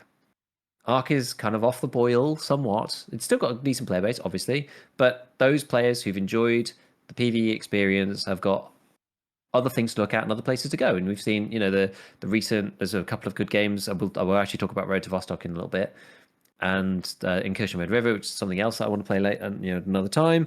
And then we've had Grays and Warfare's latest patch, which you know, when we was talking to the guys there, it's like you know the majority of the player base plays on PvE and they've done really well recently with player numbers and whatnot. And so, you know, Nikita coming out now and being like, yeah, we want to make it easier for new players to get into the game. We're going to add the perception dot here. There's going to be squad progression for tasks. We're going to add like a GPS system, simple and advanced. So there's like a map so you can know roughly where the extracts are going to be. Faster insurance, speeding up support packs for new players so that you get more stuff as like a newbie, like free PV weekends. Like there's loads of stuff that he wants to bring in to try to get more of the casual audience to come and play Tarkov, and probably on PvE mode, right? Like, I don't imagine they're going to be playing PvP. I mean, maybe, but I imagine they're mostly going to be playing PvE, and to allow those players to play without the external maps and whatnot. I mean, Yeah. it could even be. I don't know how. I mean, I'm sure they look at it. I'm sure they look at it. I was going to say I don't know how much they look at their competitors, but I'm sure they're all over it. How well received like the Grey Zone Warfare task system has been with the little circles, so like you would know roughly where it is. It's not like Tarkov doesn't have a map right now, right? So this is sort of Oh, it in the same does. ballpark as yeah, the in-game ones, yeah. Yeah, it does. It's just on the wiki and it's made by Rema. Um, but no, but it's in that same ballpark, isn't it? Of just like you know roughly where it is, and then it kind of will help you guide. You know, in Tarkov's case, it's like you find it, and once you found the doodad, it's like you basically got 99% of the way there. Now here's where the thing is. You have to hunt for it rather than it being like you did all the work and you got there, and like you can't find it because it's just in a stupid place. You have to pixel hunt for Yeah, it. it's so stupid. I hate it so much. Playing Monkey Yeah, Island. yeah. Exactly. So it makes sense from a business perspective for them to add this in to try to get more player base. Or now that the game's in Yeah. 1.0, and people think, oh, like I played Ark and that was fun, and I've dabbled with this and then Grey Zone and that was fun. Maybe I'll try, maybe I'll try Tarkov. I've heard it's been getting easier, Yeah, and yeah, it's yeah, yeah. it's released now, so the game must be complete. Um, honestly, I literally crashed like all night last night on the game, which is just like really really depressing. But no, I don't know. It makes sense, but yeah, there's so much stuff that's coming for like new player quality of life, make stuff easier. And like some people complain about it, like, oh, Tarkov's supposed to be hardcore, it's supposed to be how the hardcore plays. And it's just like, guys, like we already know all the stuff is, we know all the things Yeah. are, we know all the quests are. We speed run it every single time. It's the same every wipe. We know we're collecting things 6 quests in advance. Like Like just chill, the toxic Do you want more boomer. players in the game or not? Like, yeah, Yeah. exactly. Yeah, like, oh, it's like that for us, so it has to be like that for you. Just like I get it. There's some concern about like, oh yeah, but it might like change the nature of the game if they make it too easy. They said, oh, reduce hideout progression, like make it easier. Quest reworking, removing some of the RNG and some of the grind, um, that kind of thing. So, but I don't think it'll change the base experience. PvP is still going to be rock solid because the average Tarkov player is like 3,000 hours. So PvP is still going to be hard. That's the Yeah. thing that makes Tarkov the hardest at this point is the extremely experienced player base. Want some more people. Get more people in. Let's Yeah. make it a bit easier. I don't mind. The game is not testing your skill to pixel hunt. It's like, well, that's not the reason why you play the game, and you know Yeah. what I mean. It's like, come on, like, Yeah, we play the game in spite of the pixel hunting. yeah, exactly. Like it's yeah. People need to chill on that. Yeah, exactly. I think so too. So on the basis of making things easier, this is a perfect segue into the prestige system. Have you seen the new prestige? It's now prestiges 1 through 4 no longer require kappa and are much easier. I started doing a playthrough on my second account to see just how quickly you can get them because the first prestige is very quick. It's level 25. New beginning is now no longer locked behind collector, so you can do it at level. I don't know when it unlocks actually, but yeah, you could do it at level 25 at least. To do New Beginnings task itself, you need 50 scav kills, a labs extract, and a couple of figurines, which you can also buy off the flea because they're not found in raid required. They never were for Prestige 1, even before. And you need to have like Intelligence Center 1, Nutrition 2, and Rest Station 2, I think. So it's something like that. It's some weird combination of hideout stuff. So it's really quite straightforward, to be honest. And I started yesterday playing with Sinister just trying to push towards that on my second account, which is quite funny because I could end up getting like prestige 2 or 3 on the second account, but I don't want to wipe my main account and do prestige because we're about to go into the seasonal thing, and I've got Kappa on my main account, and it's like permanent. So I may never prestige on my main account. I don't know. I'm going to just do it on here. Once you get past prestige 4, you still do need Kappa for prestiges 5 and 6. And I think BSG are adding prestiges 7 and 8 at the moment. So those almost certainly will also need Kappa as well. But it allows people to kind of get into it. So Prestige 1 is level 25, Prestige 2 is level 30, I think. Prestige 3, I think, is level 35, and Prestige 4 is level 40. And I heard someone else, I think I raided Sergeant Prepper the other day, and he was talking about the Prestige system, saying, like, yeah, it's probably too easy now, but better it be too easy than it to be too difficult, because, just not that many people are able to interact with the Prestige system. It's like a small minority of the player base, maybe like, under 5%. I think when Nikita posted the stats, we looked at them like a month ago, and it was like 20,000 people, I think, that did Prestige 1, and then obviously it tails off like dramatically after that. So letting more people Prestige is a good thing, and he thought, Sergeant Prepper thought it was quite interesting because it's like level 25 is quite easy, so it's just like, oh, well, maybe I can do that, you know? Like it's not even max traders. Like I Yeah, can get to yeah. 25 in prestige. And there's so many people came into my chat being like, "Hey, I might be back on PvP again." You know, I've just been playing PvE for like the last 1,000 hours or something. I used to play PvP, but I've gone to PvE, and I've come back to like have a look at the prestige stuff. So many other people just being like, "Yeah, I've prestige today, and I'm starting again." You know, as a Timmy again, like it's been super fun. And this like was what I was saying before about, you know, I was starting on this new account and we were fighting players who were like level 4, level 3, you know, they're on the on customs with the event with like boss guards and stuff. Like it's hilarious. I'm just like trying to fight like with Charlotte and like a bunch of Gluhar guards, and I've got, you know, like the starter MDR an 855, and it's like bouncing off their helmets, and like it was wild. It was a proper vibe. And it's almost like a little like mini sort of like wipe thing, Yeah. voluntary wipe, because like so many people have prestiged all at the same time because the restrictions are so low, and now you're going to have people prestiging all like continuously all the time. I think it's going to make the wipe stage a bit more interesting. Obviously, until a lot of people get towards the end of it, which will probably everyone will like probably flush through in like maybe a year and a half or something. Um, like overall from the casual player base, but we'll see. I don't know. But yeah, I mean, it's good. It's better this way. Yeah, I still think it's probably a little low, and it, you know, they would have done well to start it as max traders, I think, to begin with, back when they first introduced it. But given the way it is, I honestly couldn't really care less.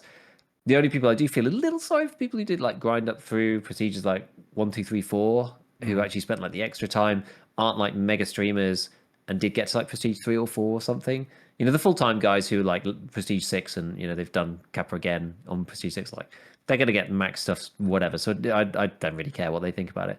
But I feel for the people who really did like work hard on prestige 3 and 4. I feel like they should almost get like a legacy prestige or something just to like memorialize like, you know, the effort or whatever. But outside of that, like I think it's better, to be honest. Eh. It's cool. Yeah. There might also be a system coming where you can skip some of the prestige requirements for rubles. So if I can pay to not do Shooter Born in Heaven or Psycho Sniper, then like that'd be good. Even if it's expensive, I'll grind the money. Don't you worry. I'll grind the money. Any money. That seems so 300 mil, I'll pay it. seems so weird because then you could just like pay rubles to do your quest. But I guess it's only counting for prestige. Maybe it's not actually I completing the think quest. maybe, yeah. I don't know. I don't know either. Sounds weird. I'm Very personally strange. just have zero interest in prestige. I don't care about like what do you even get for prestige cosmetics. I just don't care. Yeah, That's just basically. me. The only thing that impacts gameplay from Prestige that I'm aware of so far is Prestige 2, which gives you an extra daily and an extra weekly. And I don't usually do Gas, them anyway. So, gas. yeah. So it doesn't really Yeah. matter. Yep. Okay, anything else we've missed? There's a random thing called Wild Wild Woods coming at some point, which he did not elaborate on. There is a skills overhaul coming at some point, but they've said that a million times, so who knows? There's a night raids overhaul because nobody plays night raids, and maybe they're going to boost the loot or something on it. Oh yeah, spectator camera for teammates. I'm going to add, maybe.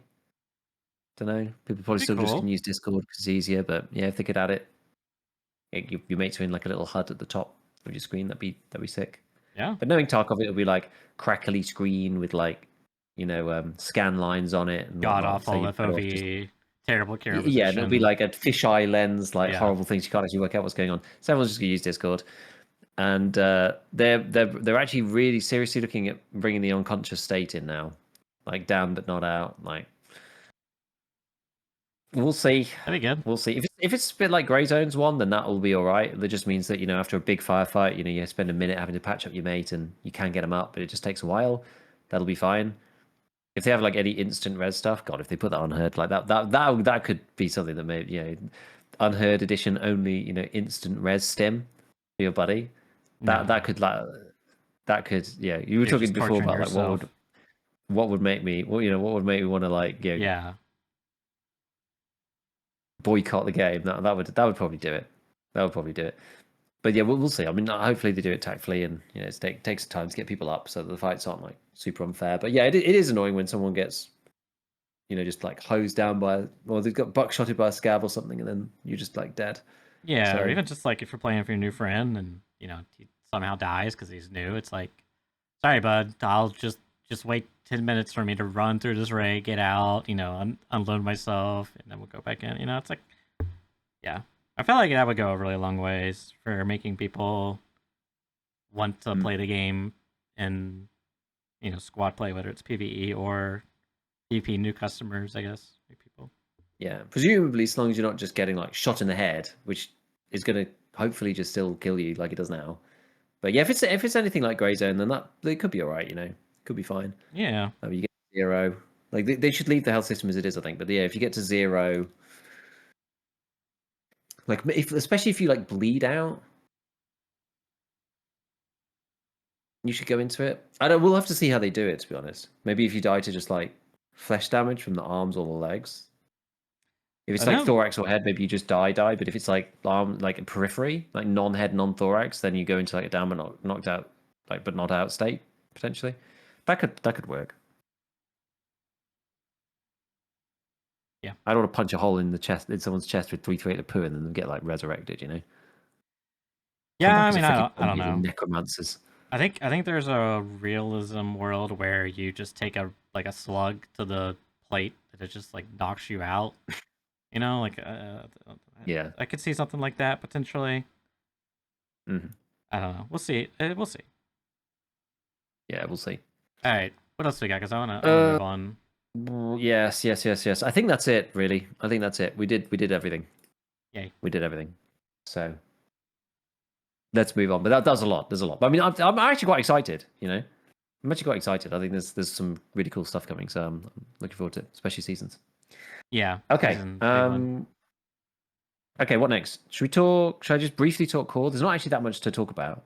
I said last time that I was looking through the ARG and going on, and it's interesting. There's like whole loads of documents of people going through it. So it turns out, I actually understand a lot more about what's happening now, because before, I went into, there's like 2 discords that people use for the core stuff. There's one which is actually in like the core Discord, and there's the other one which is the Sons of Soon Discord from Nice Guy. Got it. Which is where there's the people who normally solve the ARG stuff. So it turns out that there's 2 ways to play core.gg, cor3.gg. Mm-hmm. There's hardcore, and then there's deployment mode. Is it hardcore, like the funny spelling?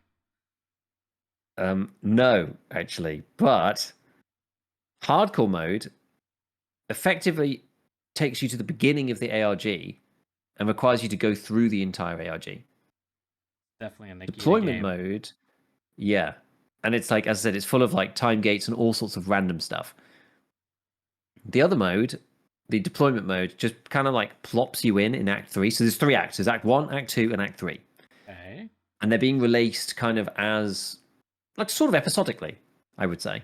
And I think it started in January, I believe. So there's quite a bit of ARG to catch up on. I would say if you were dedicated with it, did everything correctly, and were kind of fairly prompt with the time gates, you could probably get through it. It'll probably take you maybe like 4 or 5 days, I would say. Maybe a week if you're like a little bit. I think maybe it took me more like a week to get through everything from the beginning of the ARG, and then you're not having to like work on stuff the whole time. Right? There's a whole bunch of stuff which is like you have to like search through 10 files, but the system will only let you search through 6 before you hit 6-hour cooldown. Stupid stuff like that. So you just have to you have to do a bit and then like leave it for 6 hours and then come back later and then carry on. Like it's full of that sort of stuff. But there's like a big document. You can find it on the Discord, and you can like get through it. So I've actually gone through all of the. It's not that difficult if you follow the thing. Like some of it's a bit confusing if you're not used to it at the beginning, but the documents are pretty good. There's like a Word doc called core.gg/fragmentary order, and I think there's another. I think there's 2. The one I'm on is, who is this guy? Yeah, Mr. Sewer, MrSouer, Mr. Sewer.com/tutorial, and there's like it's like a whole thing in there. He actually has got like guides for all sorts of stuff, but it's the core guide there, and it starts from the beginning and goes through, and it's actually quite cool. Like it's got quite a cool little kind of like story thing to it. I won't spoil it for anybody, but it's like it's a bit more interesting than I thought it was going to be. Actually, it was all right. It was all right, and So you do Act 1, you do Act 2. I actually screwed up slightly because I missed you. You can leave. So the idea is that you're an agent who gets contacted to do like some undercover like digging stuff on like various things, and you have to. It's like a whole mocked up like desktop. So you've got like a messenger, you've got the terminal, you've got browser, and different documents will maybe have like a web address in. So you have to like put the web address in and go there, and there'll be like a thing you have to download, and then you have to like look through these various documents, like figure something out, and then message like find somebody on the message database, then message them and like ask them about stuff. Like it's like pretty involved. Um, and at the beginning you're just like looking through stuff. Then the second part you end up getting like flown out to this station as like an employee of one of the companies, but you're still working undercover. So you're like technically working for these people, but you're kind of like undercover. And then you end up kind of like I think the last part you end up going to. I can't remember where you go, but anyway, so I ended up leaving Act 2 early. There was actually one extra section that I was supposed to do, but I didn't read the guide properly, and ended up skipping the ninth part of Act 2 and just like left the ship. And it's just like warning, if you leave, any unfinished business will be like left behind. And I was just like, I think I've read the thing, like yeah. And then I've like read it afterwards, and I was just like, oh crap, I did actually screw it up. And there's a thing in there that like costs a bunch of money if you don't do it there. So I'm just like trying to figure out that. So, but now I'm on Act 3, and there's not really anything in Act 3 particularly. There's not much. There's a little bit at the beginning, and the guides have like a little bit in it, but Act 3 is sort of a it's very hard to describe it as like as like a game per se. It's weird. It's a little bit like a mobile game. I'm just gonna like send you a screenshot. Okay. Actually, let me just send you a screenshot, and then I'll send it to your Discord because that's probably easier, right? Mm-hmm. If I put it in the thing, I think we had issues with our like dark mode last time. So this is like a screenshot of the desktop as it looks right now for me. As I said, it's quite involved. So this is like the network map. So there's like you're on like one server, and there's like a bunch of different there's like servers that you have to kind of connect to and like hack into. So you get given some like basic tools. It's a little bit like a very basic version. If anybody's ever played Uplink or any games like that, where you have to connect to servers and like hack stuff and like type IP addresses in and this kind of thing. And so like you can see behind, right, you've got like a full desktop. You've got like your reputation up in the top right. At the bottom is loads of things. There's like a whole like loadout. Like let me send you this one actually as well. So this is like your loadout. It's actually kind of crazy. So you've got like your computer with like various upgrades you can buy, CPU, GPU, RAM, and PSU, and different loadouts allow you to install and use different programs at different like powers. So at the moment, I mean, I've got mine's fairly basic because I'm still near the beginning. I'm not progressed anywhere near as much as some of the other guys, but I've got like a file decryptor and a server hack tool installed at the same time because I've just upgraded two of the parts. It's like there's way more in here than I expected, to be honest. And so the idea now at the moment is you basically just like go through different servers and connect to them, and buy different parts and upgrade your stuff, and do jobs for like different groups, which is either like going into servers and deleting files, like adding IP addresses to whitelists, like that kind of stuff. It's like a sort of computer hacking, like mini game, like mobile game thing. You're just doing someone's job in reality. but yeah, maybe we're just mining bitcoins. Who knows? I don't really know what it's all for and how it connects to like because this is all fragmentary order, right? At the end of the day, how it connects to that, I've got no idea. And there's a bunch of different things. So I think I said last time that there was some ranks, and there's like the forerunner rank, which is like, you're in there really, really early. And I think you had to have completed all of the ARG before the trailer launched or something. And I think there's like 100 people, something like that. It's like it's really, really small number of people who've got this like forerunner rank. Then there's a bunch of different other ranks. There's five of them. So Forerunner's the top. The Pillar is the next one. Torchbearer is the one after that. Pathfinder's the one after that, and Foundation's the one after that. And I think like there was some people who finished stuff really early and ended up with Torchbearer, I think. But at the moment, if you start, you can't get any higher than Pathfinder. And apparently, there's still ways to get to like the Pillar and stuff, but according to like the people who are doing it, so I've read on the Discord, but nobody knows how to actually get there yet. So presumably that's coming later. So if you do it through hardcore, then you get to Pathfinder. If you do it through deployment, you get just on Foundation. Again, what this actually does, I've got no idea. You can like hire PMCs to go and like run missions to collect items. It's like an inventory. You can like sell stuff that they find. Like so you do the jobs to make money. You use the money to buy upgrades for your stuff, or you pay for mercenaries to like go on raids to go and like fetch items, which fills out your inventory for things. And like they've posted stuff on Twitter like, there's only so many of these like depleted uranium boxes have been released into the community so far. And like some people have like 2 or 3 of these things. There's some rare item, but for what? Like nobody has any idea. It's like it's really, really strange. They've just added a tower defense game to this as well, which is really bizarre. And that doesn't actually seem to do anything, but it's like a PvP tower defense. It's almost like, what are those games called? The auto battler type games.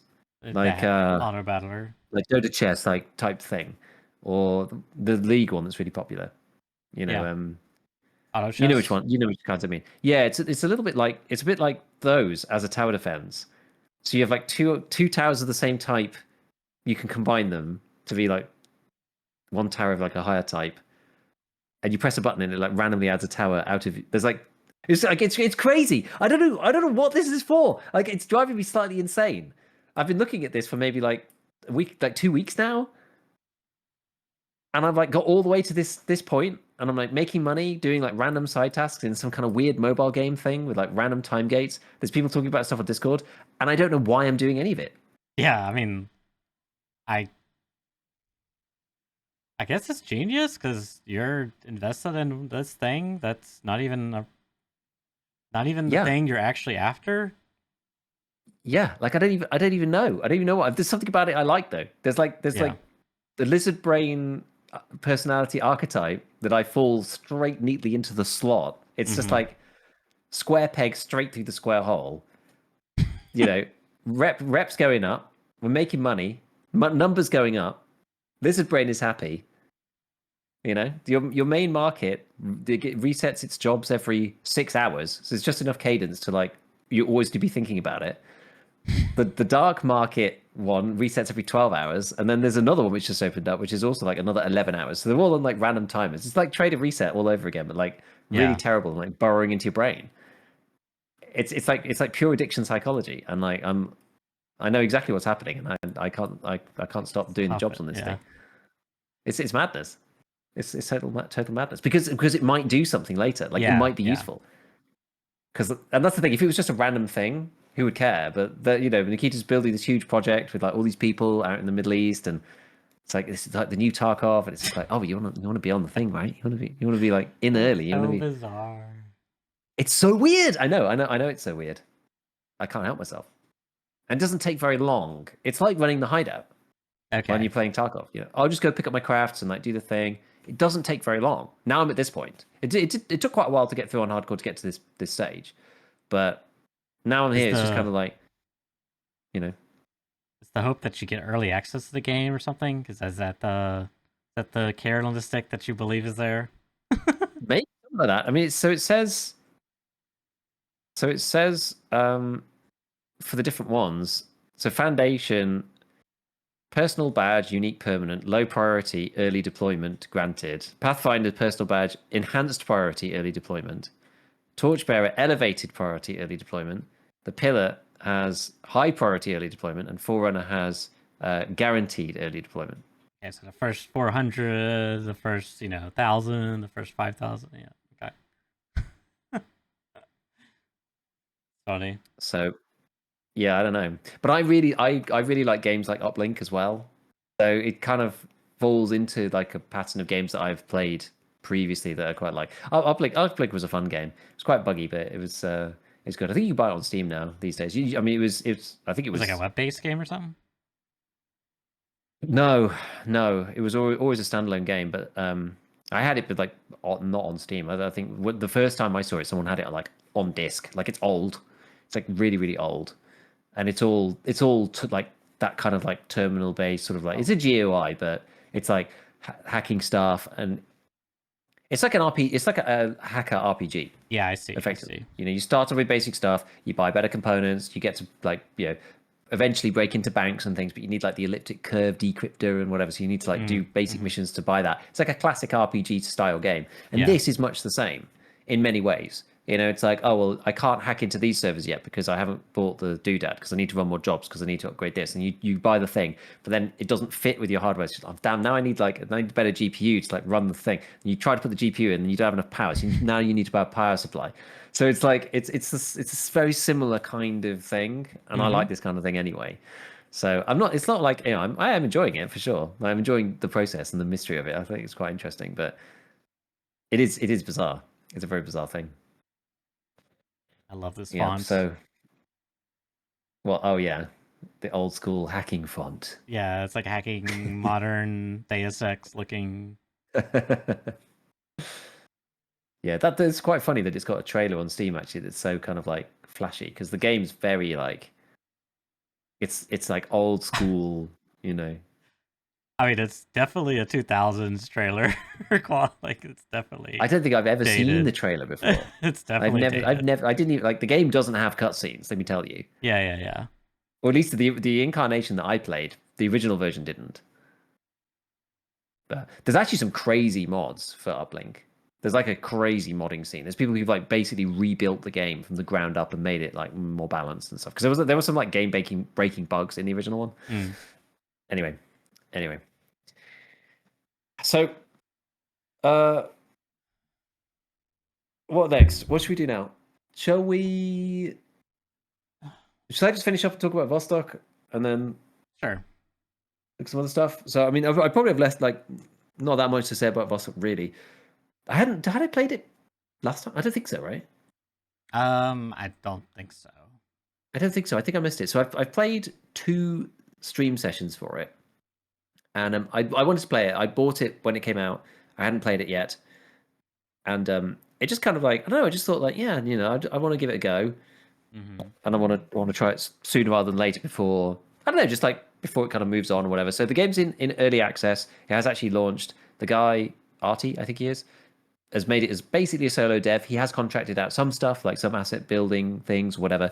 There's loads of dev blogs out there. I've seen some of them. He did like a load of video blogs basically about like his process and stuff. I sort of fell off the wagon with following Road to Vostok after the first the sort of section of them, and in the sort of final like 6 months, I probably didn't really see anything until it was like, oh, the game's actually going to release, cool. And at that point, I was like, well, I'm not gonna watch anything. I'll just like wait and I'll just see how it is. And it's single player, so there's no multiplayer to it at all. Single player. It's I guess sort of Stalker Tarkov inspired type thing. It's a bit. It reminds me a little bit of you telling me your experiences with SPT doing the Transit SPT mod. Reminds me a bit of that. So you start off in there's like a little bit of story exposition at the beginning from the radio, and you start off in your little hut, which is your hideout basically, where you like keep your stuff, and then you go out into the world, and then there's some AI, but not that much. It's sort of got a DayZ kind of like feel to it, I would say. It's like not like action all the time. Like Tarkov's got more action than this. The game's slightly slower paced, but the AI shoots at you from like a long way away. They don't necessarily hit you straight away, but they really do. They really do start shooting at you from like what I would consider a ridiculous distance. But they're not very accurate. So it does make it quite like tense, and you're just like, where was that even from? But as I've grown more sort of confident, it's like actually much easier to move around the maps than I thought. So the maps are the ones I've seen so far are quite they are quite small, and the survival mechanics are relatively. They're relatively easy. They're not actually too crazy. It's not too hardcore because usually with these games I'm sort of you're trying to like vibe out at the beginning. Like is this like a DayZ vanilla type thing where like food's like really hard to get? Like you spend most of your time just like trying to get food and not dying. But it turned out quite quickly that there is actually quite a lot of stuff. Like there is quite a lot of loot, basic stuff. So not nothing crazy, but you can get like basic guns. You can get food and water fairly easily. And the first trader so I've only met 2 of the traders so far. And what's interesting that there's no money in Road to Vostok. So with the traders, everything is barter based. So they have like a random stock of stuff, and that resets every 10 minutes. And you bring like your things, and you have to like give them some stuff and then take some stuff from them, and it has to be like an even-ish trade, or at least you're favored to them at least somewhat. There's no And then cash. they'll trade with you. So there's no cash at all. It's Okay. all barter, which is interesting because it makes it quite difficult to store value. Yeah. So I've sort of already started thinking like, okay, well, what's actually like the highest like value per slot thing that we can almost use as like a store of value, like currency or whatever. And I haven't come to that conclusion yet exactly, but yeah, because otherwise it's just difficult moving stuff around. Now their trader system works in an interesting way. You do tasks in a similar way to Tarkov. It's a lot of like, it's all like fetch missions, like getting items, and the items spawn in specific places, it seems. And I've done some of them. So the trader starts off at a certain tax level, which influences the barter calculation. So, say you want to buy something that's the fair value is, I don't know, 2,000 euros. Well, initially the trader might charge you like 4,000. So you have to give him 4,000 worth of stuff for him to give it to you. Every mission that you do reduces that tax amount. So it's like a reputation bonus type thing. And so you get to buy more from him for the same stuff as you do missions with those traders, which is kind of cool. So there's like a bunch of different maps. There's three ones at the beginning. There's Village, which is the starting map, and it is quite small. I would say that the beginning map is probably the size of like the sunken Scav village on Woods sort of size, maybe a little bit bigger, in its total area, but it's a small area. And then from there, you can get to two more maps. One which is School, which has the other trader, which is like Therapist, effectively, which is really just like a bridge, a building at the beginning, a school building, and then a few bits around the edge. And then another one which is called Highway, which again, it's like big highway, but there's a sort of warehouse type thing, which is where the AI is like mostly concentrated. So the maps are quite little. You have to transit from one map to another. And when you do, it takes a certain amount, like an hour on the clock, because the time just like ticks around continuously, and you lose some food and water as well. So I've spent most of my time doing that today, and I haven't got that many hours. I mean, I'm pretty early on. I think it's one of those games where like you're going to play it for a bit and then wait for him to update it, and then come back and play when the update comes through. So yeah, I've played 6 hours so far, so it's actually not very much. It's 2 streams worth, so 6.5 hours. And so today I decided, right, we're going to like go on a big expedition just out into like the other maps. And now that I've got my bearings, and so you've got the main area, which is called Area 5, and that includes Village, School, whatever. Then you've got like the border zone. So the one that I went to was Minefield, which I was like, oh god, that sounds great. Like you can see the mines on the ground and you can shoot them and blow them up. They're sort of semi-proximity, and that's like the borderland on the edge of Finland, and you can like sneak round and through, and that gets you into the final zone, which is Vostok. So it doesn't take that long. You could probably, if you like beelined it, it'd probably take you probably just under 10 minutes, I would imagine, to get through the whole thing. Like, obviously, it took me longer because I didn't know what I was doing, and it was like the first time I was in there. But if you just like whiz through, it probably would take you less than 10 minutes. It's probably about the same time as it takes you to get from like Big Red over to like the Extract. I would say getting from like your hideout to like the Vostok zone. The quirk about Vostok, if you die in the Vostok zone, it deletes your character. What do you mean? Oh, yeah. Like you delete your save. So it's permadeath in that. I mean, you can save scum, I think, using the files or whatever. It's not like Sure. protected or anything. So you can technically, but it's against the the spirit of the game, in my opinion. So yeah, I was like, oh, that sure steps things up a notch. I did go there. So I was just like, I'm still torn as to whether we should be considering this game, and I need to play a bit more to actually understand this fully, whether we should be considering this game like a roguelite, or whether the Vostok zone itself is kind of like a special thing that when you go to, you shouldn't, because like there are like military dudes. I actually didn't see anybody, thank goodness. I went there today, and I didn't really have any choice because I was so far away from my hideout, and I was like running out of food and water. And the Vostok zone that I was going into from minefields was called apartments, and I was like, there's got to be food and water in there. And someone in chat was like, oh yeah, there is. So I was like, okay, well, I have to go. I basically have to go there. And I didn't see any AI, thank God. I could hear them, but I couldn't see them. And people were like, yeah, they will kill you because they've got AKs. And I didn't have any armor. I was like, this is terrible. I'm like in the permadeath zone with no food or water, like scrabbling through cupboards.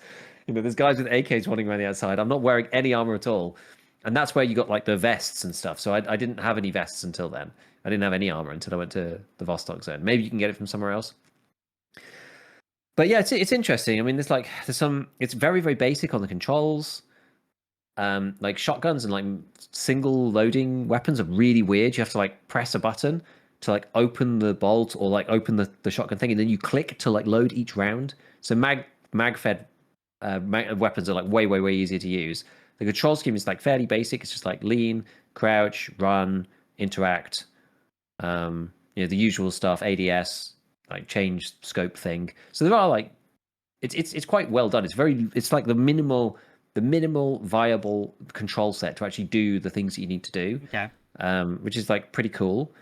And the game runs. So you had it originally on Unity, and he made it like kind of like made the headlines when he moved everything over to Godot engine Yeah. from Unity, which was insane. You know, when they were doing their like crazy bullshit of like, oh, we're going to charge people per download and all this stuff, and he was like, I'm just going to change everything, and he spent a month or 2 months or whatever, like moving everything over to this other engine, and I mean, like the game just runs at 140 frames. I've got it capped there. I think because of reflex and stuff. I just it doesn't even dip. It doesn't even move down. I mean, it's not the most complicated game assets wise ever. It kind Sure. of looks like a sort of slightly more sparse version of EFT, I would say. But this is like the original. This is like the initial like early access release for it. So it's going to get more complex as time's gone on. But I've seen some of the things in his older devlogs about like how he's changed it, like how he's done stuff, and he's done like procedural mapping of textures and all this stuff. Like he's thought about it like really from first principles. He's got this like perfect skill set of like knows enough to like not make any stupid mistakes and to be thinking about like, okay, how can we do this in the most robust way that's going to take me the least time because it's just me and maybe a few other people. How can I do this so I can roll it out across everything? Like he had all sorts of stuff like as I say, procedural generation of textures, so it didn't look like auto generated. And this is like pre AI stuff that he was doing all this. It's just like robust methods of working, so he wasn't like painstakingly painting like every tree branch in himself. Just like ways of actually just like automating all of this. So I guess in part because of that, probably, and in part because of the simplicity of the game in some ways, the game just runs beautifully. And some people are saying, "Oh, the game looks quite clunky. Like, how does it feel?" And I'm like, it actually might look quite clunky if you're watching on Twitch. Like, having it run so smoothly really goes a long way to actually make it feel like less clunky because the aiming is so nice. There's like no delay at all. Like, there's not even an option for DLSS. There's no DLSS for frame gen or anything in sight. There's literally like some AA controls, Hmm. and that's it in terms of anti-aliasing and all that other stuff. There's like saturation and other bits and pieces like that, but like in terms of AA, it's just like there's none of that stuff. No frame gen, no FSR, no DLSS, nothing like that. It's just AA, and you just ramp. I just pulled the AA onto the max, the high as it'll go, and it's just 140 FPS, absolutely rock solid every map, no problem whatsoever. So that's awesome, Yeah. that is super awesome and makes it feel much less clunky because I would say the gunplay it feels a little like Tarkov. It's got the rise and then Slow auto comp down. like it does in Tarkov like currently. So it's sort of like it rises up and then stops. So that feels quite good. The ADS animation's it's a bit clunky, but they could be worked on. It's really not the end of the world. The explosions are relatively like poor in terms of quality, but again, doesn't really matter. As a first early access thing, it's cool. I really don't know how much content there is. I'm not sure. Given that I like wandered into Vostok on my second go, with like under 6 hours and looted some stuff and left. It's like the maps are kind of smallish, so we'll see how quickly I like kind of bump up onto the end of it. But I think it's fun. I think it's cool. Another one to definitely keep your eye out on. And there's a roadmap as to what's coming. Like each update, each like big update, there should be another trader. There's another map being added, etc., etc. It's also got like a Project Zomboid style, like each day this thing happens kind of vibe. So it's like at the beginning. So it's like day one. I'd need to bring it up actually, but it's like day one is like the start of the thing, whatever the stuff's happened on the border zone. Day two, like a show of force is being made by like the Finnish Air Force, and there's like jets going over as like just kind of like projecting power kind of thing. Then there's like the the equivalent of like a scav boss appears on like day three or like day five. They're like driving around in a vehicle. I've not actually seen them yet. I don't know. It's like day seven, like some armed forces turns up. There's like a BTR that's like driving around the map, or like an APC or something like this. So like as the game progresses, and this is also why I think like maybe it's kind of like a roguelike mentality to this. As the game progresses, things change and get harder or easier as the sort of like story progresses. So each time, if you die in Vostok, you have to start right at the beginning again. So it's like you're kind of playing through that storyline again, a bit like Zomboid or something like that. Yeah, yeah. It's interesting because Zomboid is like that too, right? It's like I've not played much of it, but you start and it's fine, it's no problem, but then like the food runs out and the water turns off and the Yeah, power yeah. turns off, and like as time goes on, so it's sort of that style as well alongside it. So we'll see how quickly I like end up bumping into the kind of end of progression. I feel like I don't know how much time there is in it, but I feel like there probably isn't 50 hours yet. I would think, and that's maybe I'm wrong, but that's a pure guess. I imagine you probably play 20 to 30 hours of it and be like, okay, I've kind of seen everything. I guess. Um, One really cool thing also that it does have is that you have like multiple hideouts as well. Anything that you keep in your hideout, even if you just put it on the floor, is permanent. So you could just like put an AK on the couch, and then you come back and it's just like it's just like in your I like hideout. that. So you have cupboards and stuff, but Yeah. that you can put stuff in. But yeah, like you could just like pile junk up on the floor. It's a bit like the your Skyrim house that you buy in different Yeah, towns. yeah. And there's multiple stashes or like hideouts sort of places. So at the beginning of the game, you get given two. There's one which is in village, and the other one is called tents. I don't know where it is. I actually haven't found it yet, and I kind of don't want to spoil it, but I still haven't found it. It's actually quite annoying. And you actually you can buy furniture from the traders. It's like one of the things you can buy, which is to store stuff in. And if you store stuff in a piece of furniture, you can then take it with you, and it's in your like inventory. But it doesn't count for any weight or anything. But all the items are like inside the furniture, so you can like relocate stuff Oh, that's cool. sort of for free. If you die, it disappears, so you have to be a bit careful. But you can move it to the other stash with all the stuff in it, so you can like move your items around from one place to another. So I imagine we're starting off in village, which is really super safe. Right, right. And as you get like stash hideouts like further into the map, you obviously want to move like your good gear up into the map so you can go and do raids into Vostok more easily. I would think that's kind of the idea. I guess. I've not found the second one yet, so we'll see. But I've always loved this idea of like having like multiple like hideout Yeah. locations through the raids, and like being able to store different stuff that you're having to like manage where the different things are. It's like, oh, I've got all this food, but it's all back in village, and I have to go back, and the maps are small enough that you can like get between them like pretty quickly.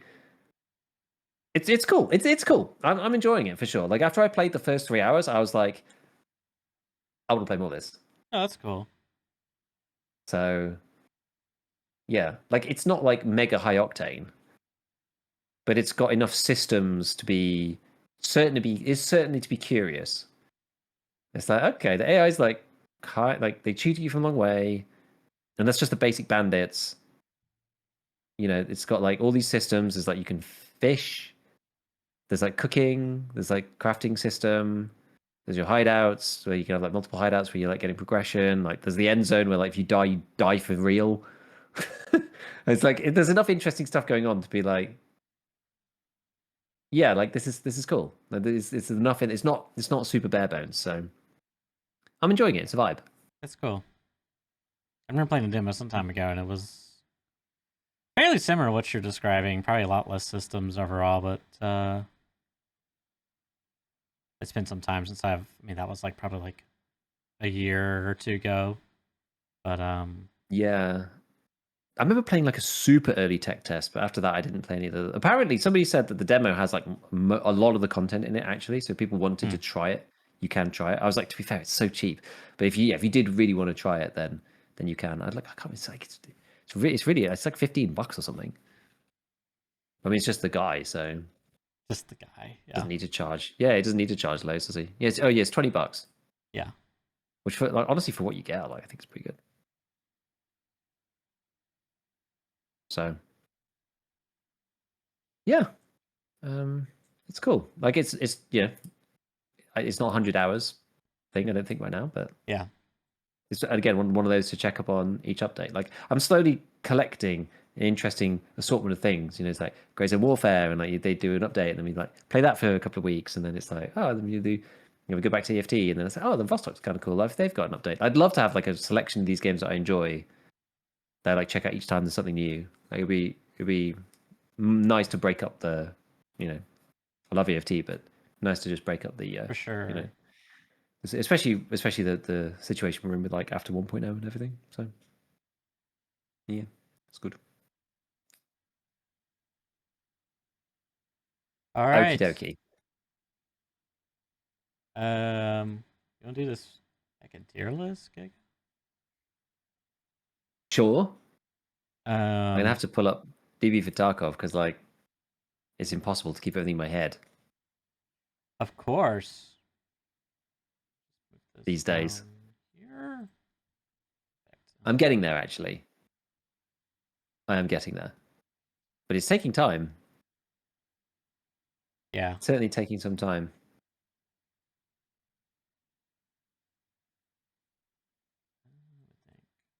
This. Does A that does little. this follow? Did you add them all in? What? What? All of these things, or is this pre-made? I'm add it all in. You can Oh, actually go and make your own tier list now, based off this template I made. yes, very nice. All right. So for the categories, we have the height. So I don't know. I thought we tried something. Instead of doing like your standard S through whatever F, I thought we tried one where it's like situational E. I don't think it's going to apply too much, but we have a couple different categories. Please nerf, kind of like the OP category, right? Like the Giga OP. I don't know if we'll actually use all these categories, but we'll see. Then we have meta, and then we have good late, good early, bad, and never use. Okay. Now, unless you got any other suggestions here, like I said, I don't know if we're going to use every category, but I tried to get a decent spread. We'll see. And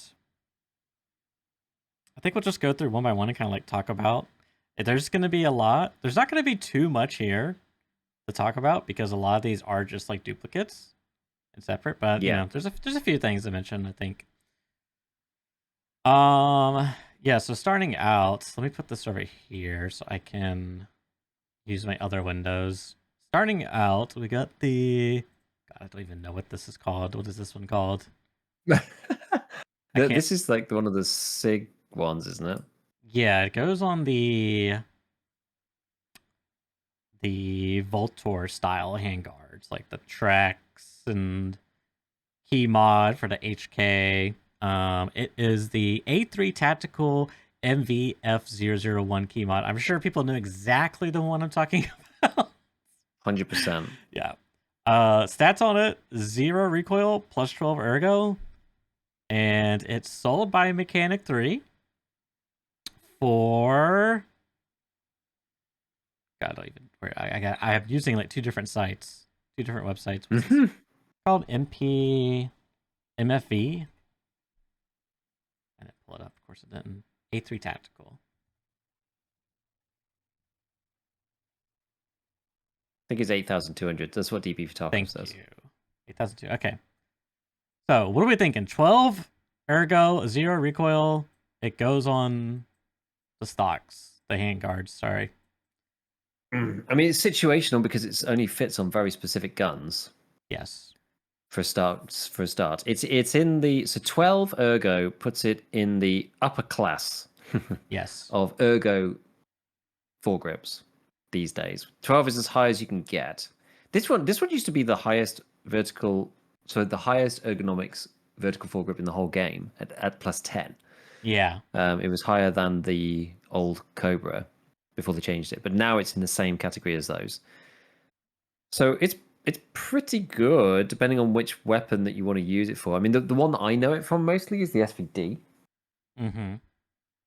So it's pretty good on the SVD, honestly. Yeah. The SVD now is like kind of insane for ergo. Are you a fan of And you the? put this. I guess we could maybe change some of the stuff because you're saying it's situationally good, but it's also kind of like it's probably meta, but we just put it at like bottom of meta since it's like situation. It can only go It on is. some. I would say it's meta. Yeah, if you want ergo, it's meta for sure. Yeah, it's the highest you can get Yep. for that. And the price is pretty good. 8K is all right. Mechanic 3 is also kind of fine. They need to do a full balance pass. I think they said they were going to do a full balance pass on all this stuff because like Yes. it's all over the place right now. Yes. With that, we have the Ash 12 for grip. This one is bad. What? No. This one gives what, -1.5 recoil? I think that's it. Yes. -1.5. And no ergo. It's sold on Which, Trapper 4. Uh-oh. yeah. Yeah, it's not looking good. Yeah, it's not looking good. So the issue with this is that there's a whole bunch of let's just say like the meta one that's closest to it is like the SE5. So the SE5 is -2 and +6. This is -1.5 and +0. So there's really no need to ever use it. Yeah, and it's on a high trade level, so even if and it it's on is... high trade levels, it's just silly. Yeah. Yeah. Okay, so we can just leave them bad. We got next the Gunfighter Mod 3. This one is interesting. Yeah, I used to never use this one. Yeah, this was like never used. This is now meta for recoil. Mm-hmm. Which is fascinating. And it's also pretty cheap as well. It's all mechanic too? Yeah. So you get it really early. 7,600 according to this. Maybe I should just use... How are you doing for that? I'm using DB for Tarkov. It's the one I normally but use for all of my stat stuff. do you got like a gun pulled up and you're just looking at foregrips? Yeah, I'm just looking at it on the M4. Okay, that's what I'm gonna do. I have two windows open actually. I have the SVD open for the first one, and then I've got the M4 open for the rest. Yeah, that's gonna make it so much easier to Yeah, manually type. because it's got a whole column for price. Yeah. Okay. See, I didn't know I had what that. The difference is. It's the top one. Oh, I can't remember. It's the top one. I actually can't remember which is which. There's a little shopping cart one, and then there's a little person icon. I can't remember which one it is. It's one the flea and one the trader. I forget. I don't know, but I'm gonna just say it's. I genuinely can't remember. I remember it being pretty cheap.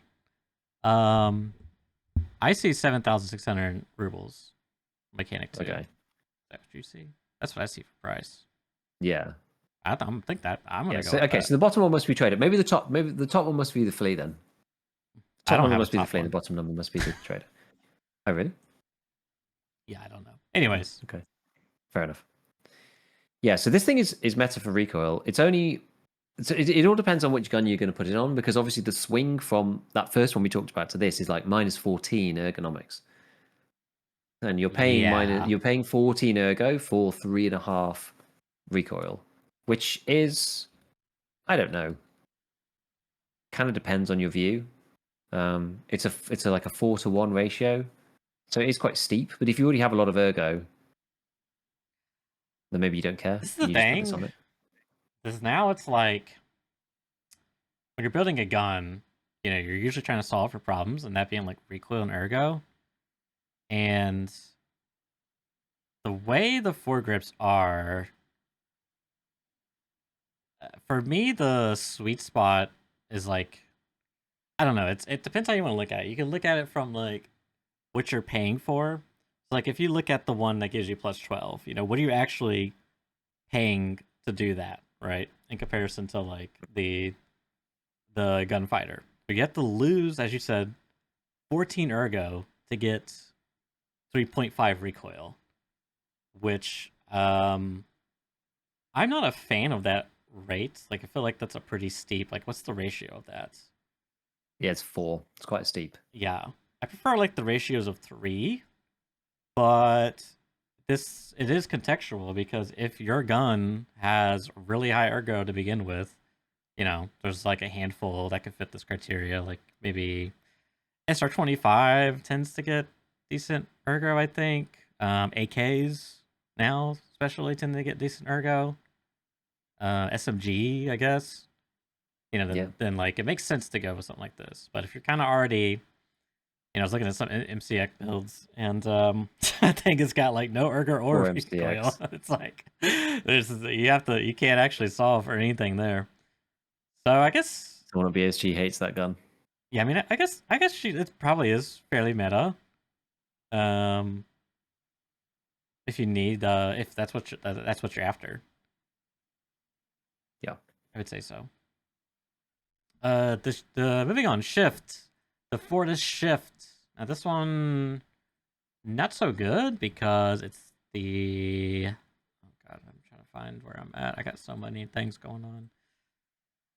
What's the Fortis Shift now? What's the stats on it? Is it? It's a 12er. It's good. It's 12. It's just expensive. Yeah, yeah, and it's quest locked, right? And at level 4, yeah, it's level 4 Peacekeeper. So it's pricey. It's like it's good, but Yeah, yeah. Definitely just like you're just going to use the Cobra because it's like half the price at the moment. yeah. So, I mean, like just bad, right? I mean, like it's yes, it's good, but like, why would you not just use the Cobra as you said? Basically, yeah. It's like it's bad because there's an alternative that's cheaper, lower trader level. Yeah. So it's not bad like in a vacuum, but it's Right. Do I have the Cobra on this list? Mm, I don't see it. Oh, does it not have the duplicates? Oh, I might have dunno. to, because it might be GIF files. Anyways, we'll come to that in a second. It's fine. CQR. Okay, yeah, this one. Yikes. CQR, I don't think got balanced properly, I agree. and I actually don't have the stats up, but I think off the top of my head it was like -2.5 and -1, was it? Minus 1.5 Remember. recoil plus 3 ergo. Oh, okay. So it's like it's worse than the SE5. So Yeah, I don't really understand what they did to that. They just did that one dirty. because So isn't this one found in raid only as well? God, I can't remember now. It's been a while since I bought one. Let me see if I can find it on this list. Oh, You could buy it it also from can't fit on Mechanic. every handguard That's the thing. either. Yeah, it's annoying. It doesn't fit on it. It doesn't fit on the M4 that I've got here. Yeah, you can buy it from Mechanic and it's 4 rubles, right? Yeah. Is it the It's on the CQR? Alexander Arms handguard. Yeah. Yeah, there you go. CQR. So yeah, Mechanic 4, 14k. It's outperformed by the Shift. Not the Shift, sorry, the SE5. I mean, it's basically the same as like any of the Yeah. random RK ones, you know? I So think it's been done dirty. I don't know. I pulled up the database change for it, and I think they meant to do like they did the wrong sign, like positive or negative, or maybe I'm just getting confused with the database. Like they meant to. I don't know. I guess it doesn't work like that probably. Anyways, they need to fix this because yeah, it's like really bad. It's really bad. Okay, we Yeah. got the 30 AL, the arena one. Oh, Arena pay to win. Nerf, Pay please. to win, baby. What's the stats? So this is +12. It's another one of those. Okay. Same as the Shift, same as the Cobra. It's only GP coins. It's actually slightly heavier than the Cobra. And it costs 4 GP 4. coins. So, yeah. So it's for the same, I mean, it's sort of for the same reason as the Shift, like, why ever buy this? But I mean, I guess Yeah. it's on Ref 2, I suppose. So technically speaking, it comes earlier than the Shift. Sorry, the Cobra, technically. So there is an argument to say, well, yeah, you can get it on Ref 2, you can get like the Meta Ergo grip on Ref 2, but I mean, the one that puts them all to shame is the RK6 because you can buy that on Skier 1, and that's got +12 Ergo. So the whole thing's silly. It is. It is. But yeah, the issue that you had before with the Fortis, partly we've talked about this one before, is that because it's a gunsmith part, it usually is expensive as well. So that's why you should normally never use it. You should normally just sell it. But yeah, this one, I mean, there's no point using it really, to be honest. But it is good in a vacuum.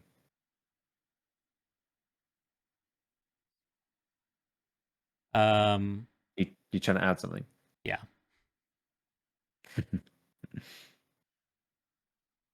What about the CAC? Remember this? Man, this one was like such a gem back in the day. I used to love this thing early white +7 ergo. Like it just went on everything. It was crazy. They've taken all the ergo away and they've given it -1.5 recoil. That's all it does. Yeah. Yeah. Oh. So it's 8K ish, 9K. It's on Peacekeeper 1.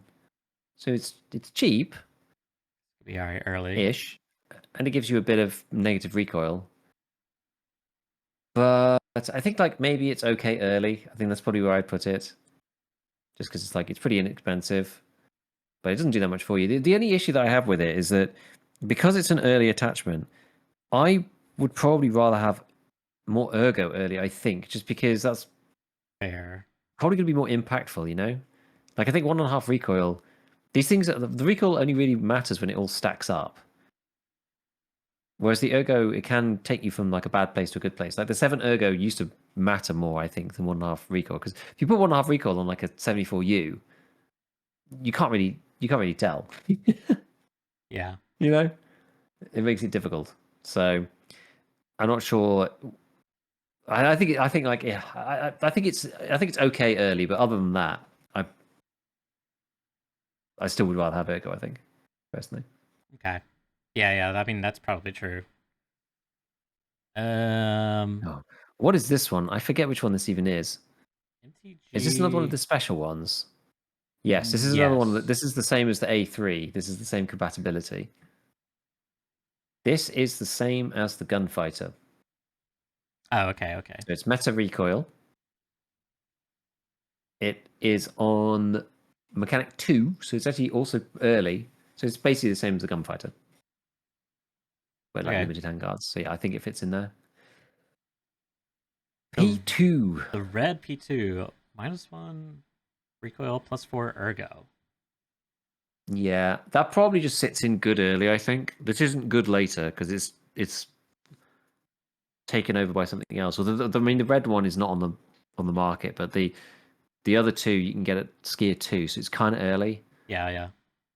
But it's okay. -1 +4 is all right. Like early on, that's fine.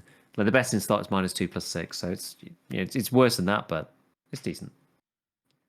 What's this? That doesn't belong there. Okay. I get that. Oh, here's another special one, the 6-hour Yeah. one. No. Don't worry about that one. But this The one is. SSVK. This is the same again as the Gunfighter Mhm. again, but it's at Peacekeeper 3 and more expensive than the Monster and Tactical Vertical. So you probably just shouldn't use it.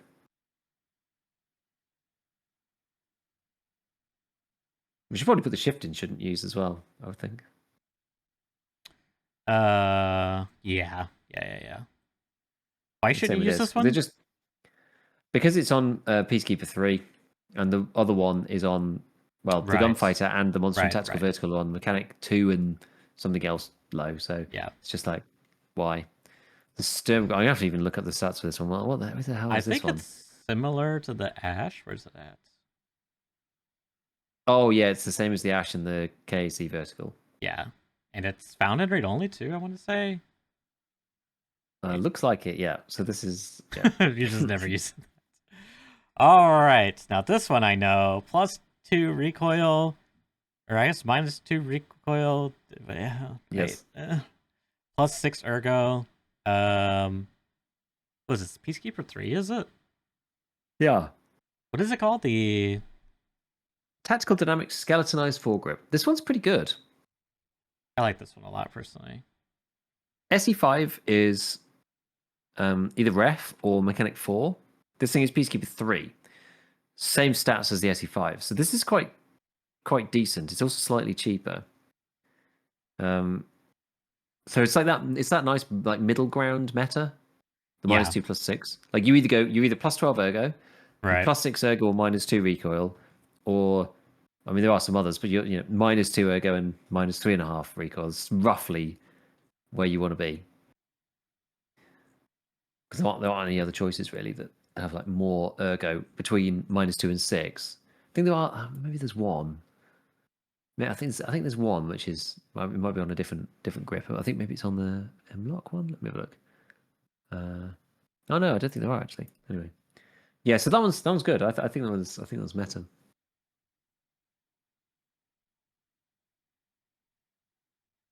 Perfect. What's next? The UVG. UVG Viking Tactical. This thing is Skier 3, 8K.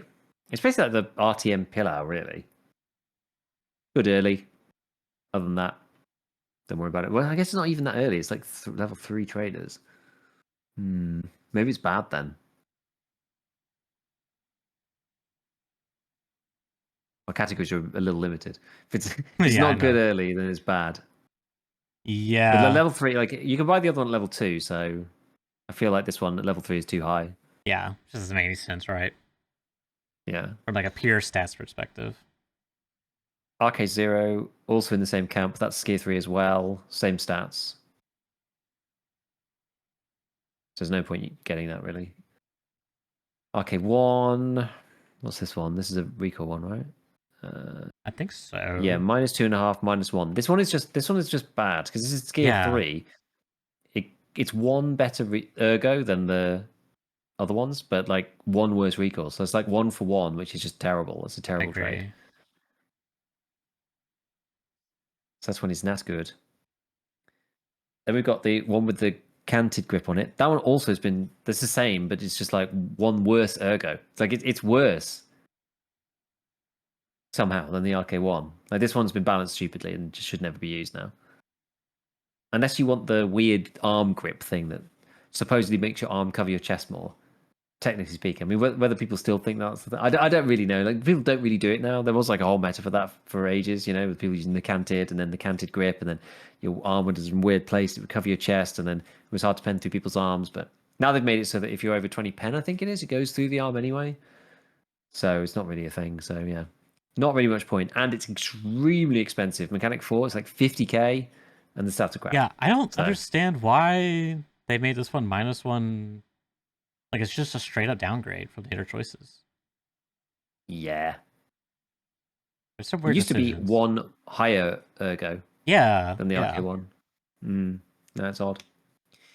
It is odd. Right, RK2. This is now the same as the Gunfighter. -3.5, -2, but it's expensive. It's on Skier 4, so there's no point using that.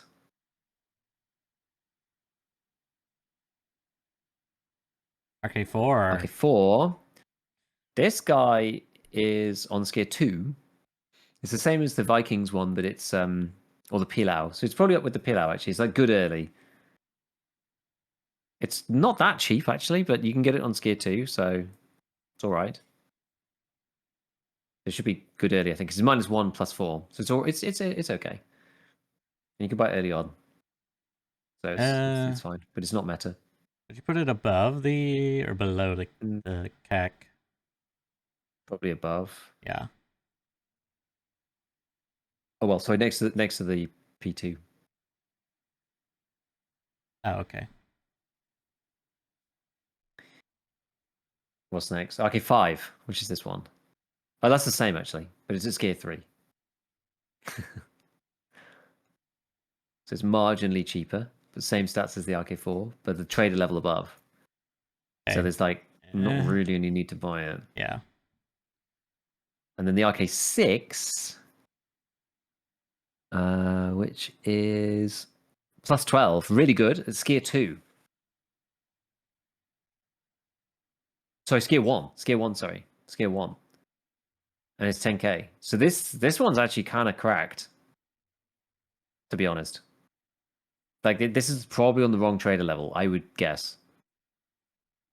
That one probably needs rebalancing. That's probably the only one that fits into Please Nerf because it's like Skier 1, you can get max ergo. Yeah, I guess you're right. I honestly didn't even realize that for the RK6. Yeah. Yeah, neither did I. I didn't even realize that. I No, always same. pick the Cobras. The Cobra's still slightly cheaper, Oh, but the is Cobra's it? at Mechanic 3. That's funny. So that it's trade level and access that makes this one crazy. It's only I mean I say it's slightly cheaper, right? Like we're so min maxing in this game. Yeah, yeah. 9,600 for the Cobra, 10,300 for this one. So oh no, 700 rubles. Gasp. What shall I do? But that makes it good. Skier 1 makes it crazy. You can have all the ergo for your wildest dreams. So there you go. We are missing the Missing we a are lot. missing the Cobra itself and a few others. Let me see if there's any other notable ones. I mean, the notable ones: Magpul AFG Tactical Foregrip are now basically a never use because they are +8 ergo, and you can buy that thing on Skier, so there's no point. Then you've got the Magpul M locks that are directly attached to M lock rails. They're also +8, so they're also never used anymore. Talk about something else. I'm getting them all in. Don't take this from me, Giga. And yeah, I mean, I think that's it mainly. I mean, what else? Like the Daniel's Defense ones, they're like a nice middle ground, -2/+6, but they're the same as the SE5. So this is the thing. But now it's banded, right? So the banding means that there's only so much that you can do with it. It's like it's either +12, +8, -2 and +6, -1 and +4, -1.5, -2.5 with -1, or -3.5 with -2. Is pretty much it. There's only really 5 groupings of foregrips now, for the most part, and then the rest of it's just trader levels and prices Yes. that Which kind is, of distinguish them. I don't love how they done it. I mean, the upside. Yeah, I don't mind. I mean, the upside is that you get to now play gun fantasy, builder simulator. Gun fancy dress up doll Yeah. simulator. Yeah, You get to play that a little bit more. I mean, it's not for nothing, but I do tend to like theater stuff more. And it is simpler, but I don't know. I'm not too sure overall about the entire system. I'm gonna be honest. I'm a little. I don't know. It for me, it's kind of not fun with the handguards because you just always pick the one that gives you the most ergo, basically. yeah, pretty much. Which means it's usually the longest one, which isn't anything new really, but I don't know. It is kind of. It feels like there is no choice there. You don't really do any thought outside of like a handful of exceptions. Like I think the scars are the only ones where it's like you can use this handguard and it's got this little like doohickey on it that gives you like -2 recoil and like the SVD. Yeah, It's like, oh, okay, well now I actually have a choice because now I can think about this. But otherwise, I mean, it's only 2 recoil. But anyways, otherwise it's just kind of like, oh, you pick the barrel, okay, slap the thing on, okay, slap the grip you want, okay, you pick the muzzle. Do you want to go loud? Do you want to go and suppress? Okay, how much ergo are you willing to lose? You know what I mean? It's just, and then you go to just stocks, yeah. and the stocks for me are really weird because it seems like in general, unless you have something else that I'm unaware of, but it seems like in general, like outside of the PT lock is so busted. What was it? The PT1? PT1 plus pad. Yeah, it's like, okay, you want the highest recoil and the most ergo? Here you go. I mean, like, not in truth, I think, but The you're ergo is getting. not the best, but it's like head and shoulders above everything else in that Yes. recoil range. So yeah, It's like it's such good value. So like you have to choose that. You can do some trades where like you can get like I don't know, what is it called? The Evo stock or the Zook you stock. can use that again. You Yeah, can use those. They give you more ergo, but you're giving up recoil. I don't even think the rate's good that you're trading. Like it's just like the stats on that are busted. But to my point, it's like all the buffer tubes just look kind of bad. Like which is weird because it didn't used to be like that. It was like buffer tube generally was like good. Like you would get a buffer tube and you would get like a good stock to go on it, and then the stacking was like, okay, here's your if we did like a top to bottom tier list, like at the bottom you get like buffer tube and like stock M4 butt stock, like MS4 AA, yeah. whatever it's called, like the crappy butt stocks, AK-12. And then like in between you would have like some weird fixed stocks and non-buffer tube stuffs occasionally, and you want like a lot of ergo, you have like the Viper and this, that, and the other, and then like but like the real meta ones, like the good stats and well balanced stats in both categories. Or if you want like a lot of recoil, you could go with like the PSR Gen 1, 3, whatever, the big black bulky stock. And that was like how it worked on most of the weapons that could accept buffer tubes with outside the AKs because the AK stocks are just so crazy. I mean, there's a lot of little like tidbits, but now it's just like universally, just use the fixed stocks. Don't use the buffer stocks. Like I don't see where the buffer tubes really fit in now in the stack unless you don't. Maybe like access is related to it, but I don't know. It feels a little backwards to me because the one I've been using a lot was like the PDW and the F93 stock, like a fixed stock. Oh, really? Yeah, I thought the numbers are decent, and then there's like another Hmm. one in between the UBR. There's like a black one and a tan one.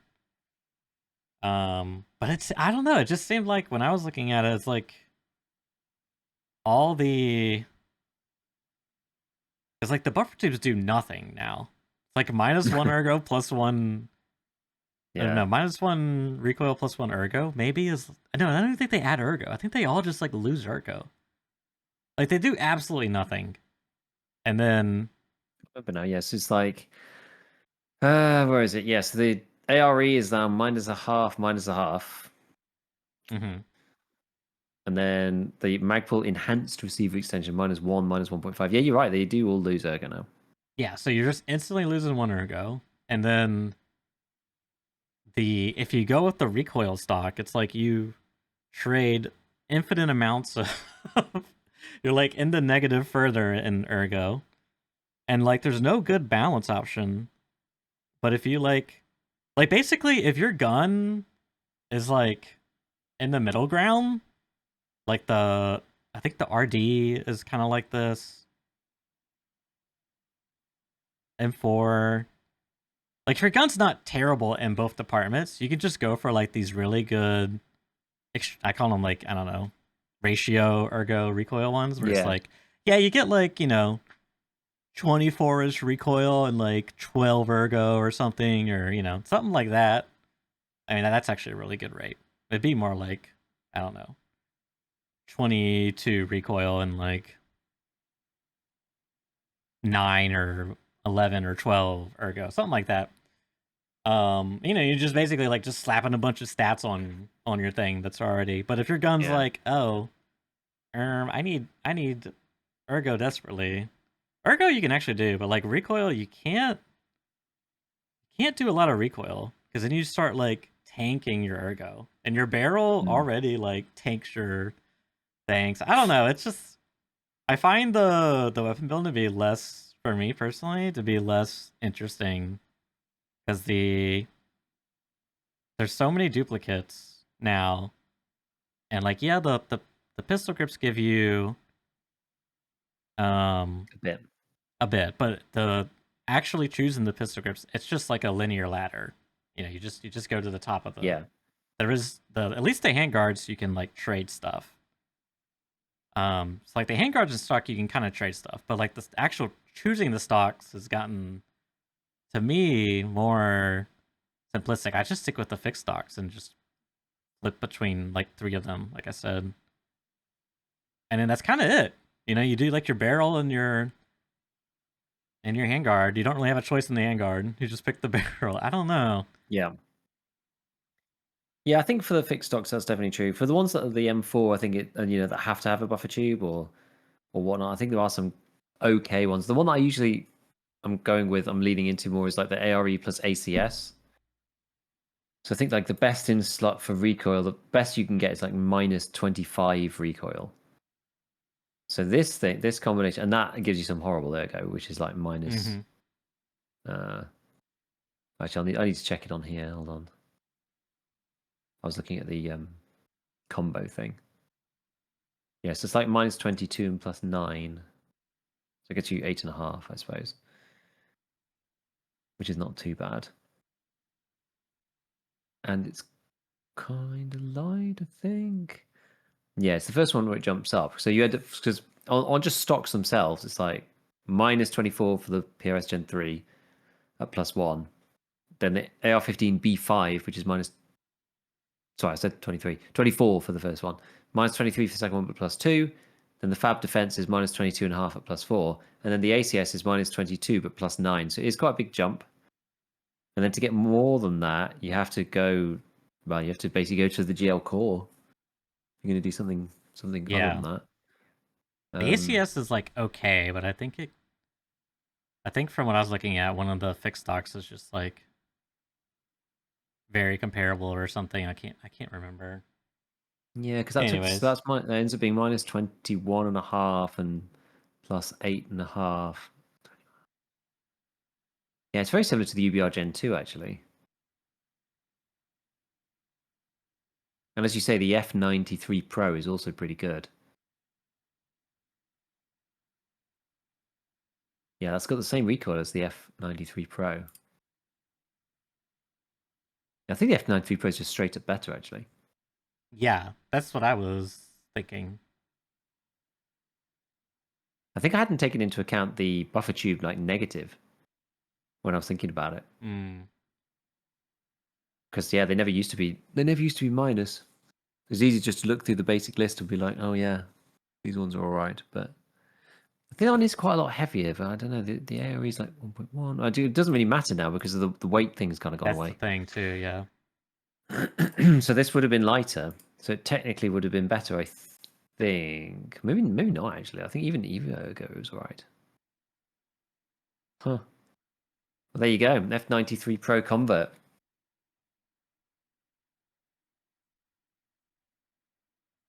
You've converted me. What I do. All right, I added. I think I added most of them. I might have missed one. I think there's one more arena one, but it doesn't matter. Who cares about that? The RVG Black or RVG Trip. What's that one these days? This is the old staple, and now it's not very good anymore, I think. 1 and 4, -1 +4. Mm, then it's probably still Peacekeeper 3. Yeah, not really my favorite. Not anymore. I mean, is it? Would you rather use the? Let's see. What was the RK4 again? 1 and 4? Yeah. So no, this is just bad. I would say. Yeah. Yeah. It's just a don't use it kind of thing. Yeah. Okay. The SC5 also don't use it kind of thing. SC5 is good. It's the balanced meta one though, because it's 2 and Yes. 6. But is it better than the SFG? Does it really matter? It's this. Yeah, it's basically yeah. You're right. It's not quite as good because of access and price, but they're very similar. It's technically lighter. I mean, we're talking 40 grams at this point, so we really are going kind of insane. Maybe we do this. Let's go. Not ideal. We'll Okay. put like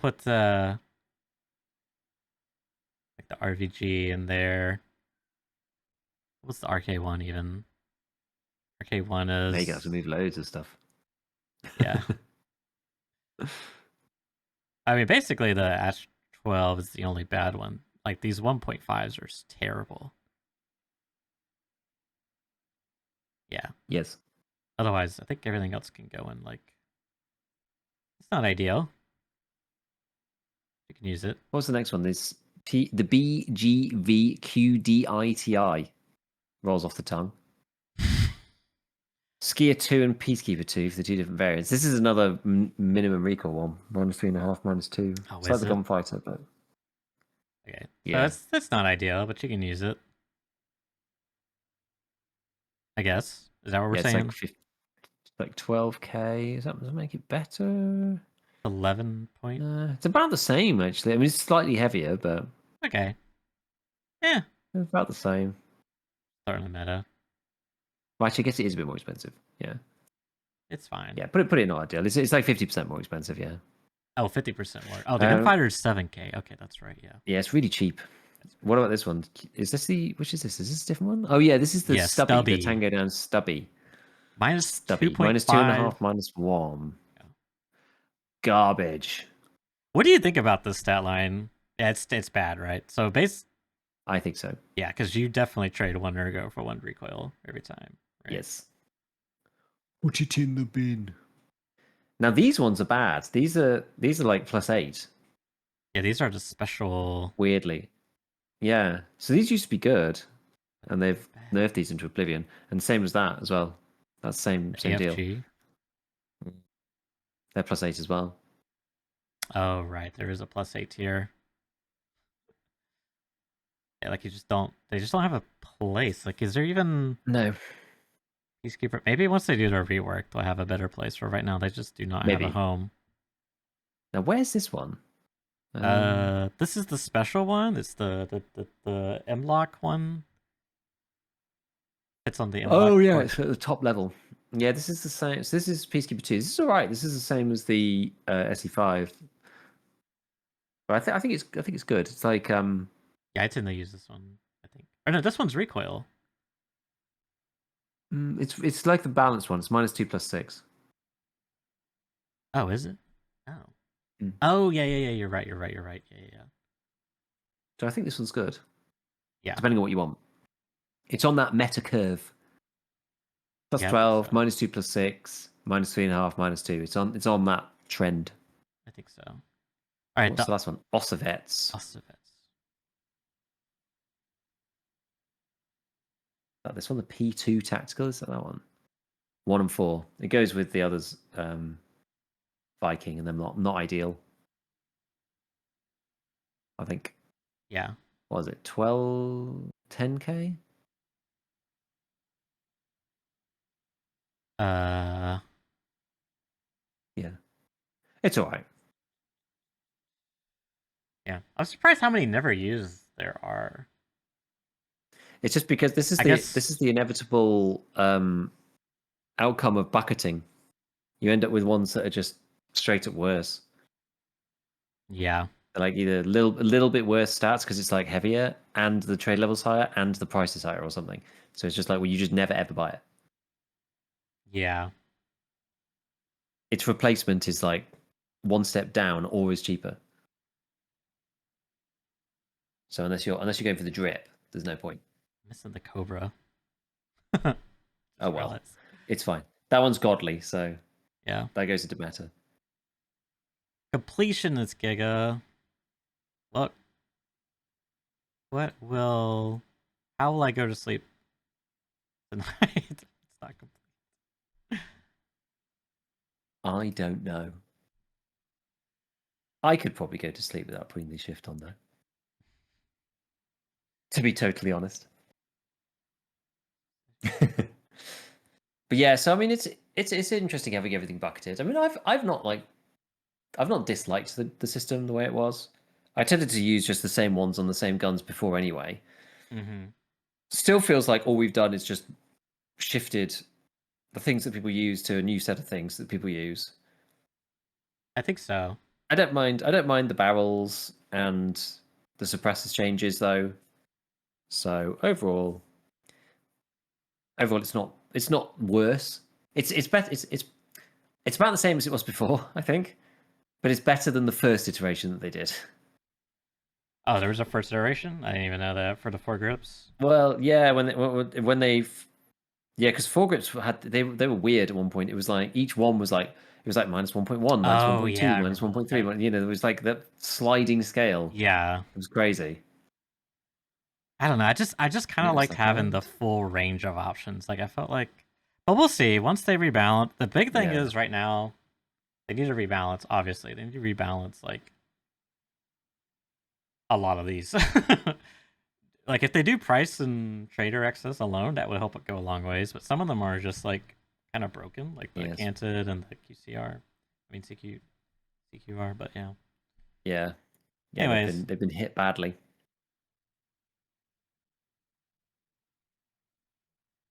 Okay. So yeah, moving on. I'll wrap this up. We got what talk about this. Some demos, no? Yeah. So 4 demos. So I got to play. I think I talked about this game at one point in time, but it was Dead as Disco. Oh, I think you did talk about it at one point. Yeah, I never did get a chance to play it until yesterday. Let me tell you, I was pleasantly surprised. This game is actually really cool. So it's the martial artist meets music video and Dead as Disco. Neon Drench beat 'em up, where every punch, kick, and combo syncs to the music, showing Charlie Disco on a quest to confront villainous villainous idols and reunite the band. So it actually just came out in early access, and I tried it. I had the demo, tried it. I was pleasantly surprised. The first thing I did is after you do like a little like brief tutorial. It's pretty simple. It's actually such a simple concept and just a great idea at the same time. It's you take the Batman Arkham series combat and then you just like synchronize that with music, and it's just very satisfying. Because the Batman Arkham series, if you're not familiar, it's like very basic combat where like you just button mash and your Batman does all this cool stuff, and like you occasionally you hit different buttons for different times, but like you're pressing at most like 4 buttons and you're hitting them, you're hitting the same button like 10 times. You know what I mean? Yeah. It's like it's pretty basic, but it feels it's very fluid, very flashy. Like you feel like Batman when you're playing it. So now you have that kind of experience with the music though. So all your punches like they basically sound like a drum kick or like a not a snare, but like a hit or like a hat. I don't know, something like this. And and then you can immediately what I wanted to do as soon as I got the tutorial, I heard you could upload your own music, so I went and saw what that was like, and it just cool. straight up opens up a Windows Explorer file, Really? and you can just go find the MP3 file. Yeah, I was like, how's this gonna work? And then it throws it in, and I assume it takes the file and all like the MP3 tag information that's like embedded. Like if you got like a CD from like an album you bought and put it on your computer or whatever, you download something from like iTunes store, it'll have like all this like MP3 information embedded in it. Like the artist and BPM and all this stuff that it can use to automatically fetch that and make it work with the game seamlessly, like BPM mainly. But I just used a bunch of like assets I had like downloaded from like YouTube and like other like Right. a bunch of random crap. Did it not work for those? Well, it didn't have like a lot of them. I think most of the ones I was using didn't have any data, because I like ripped it off YouTube. It was like copyright free, some garbage electronic music. Yeah.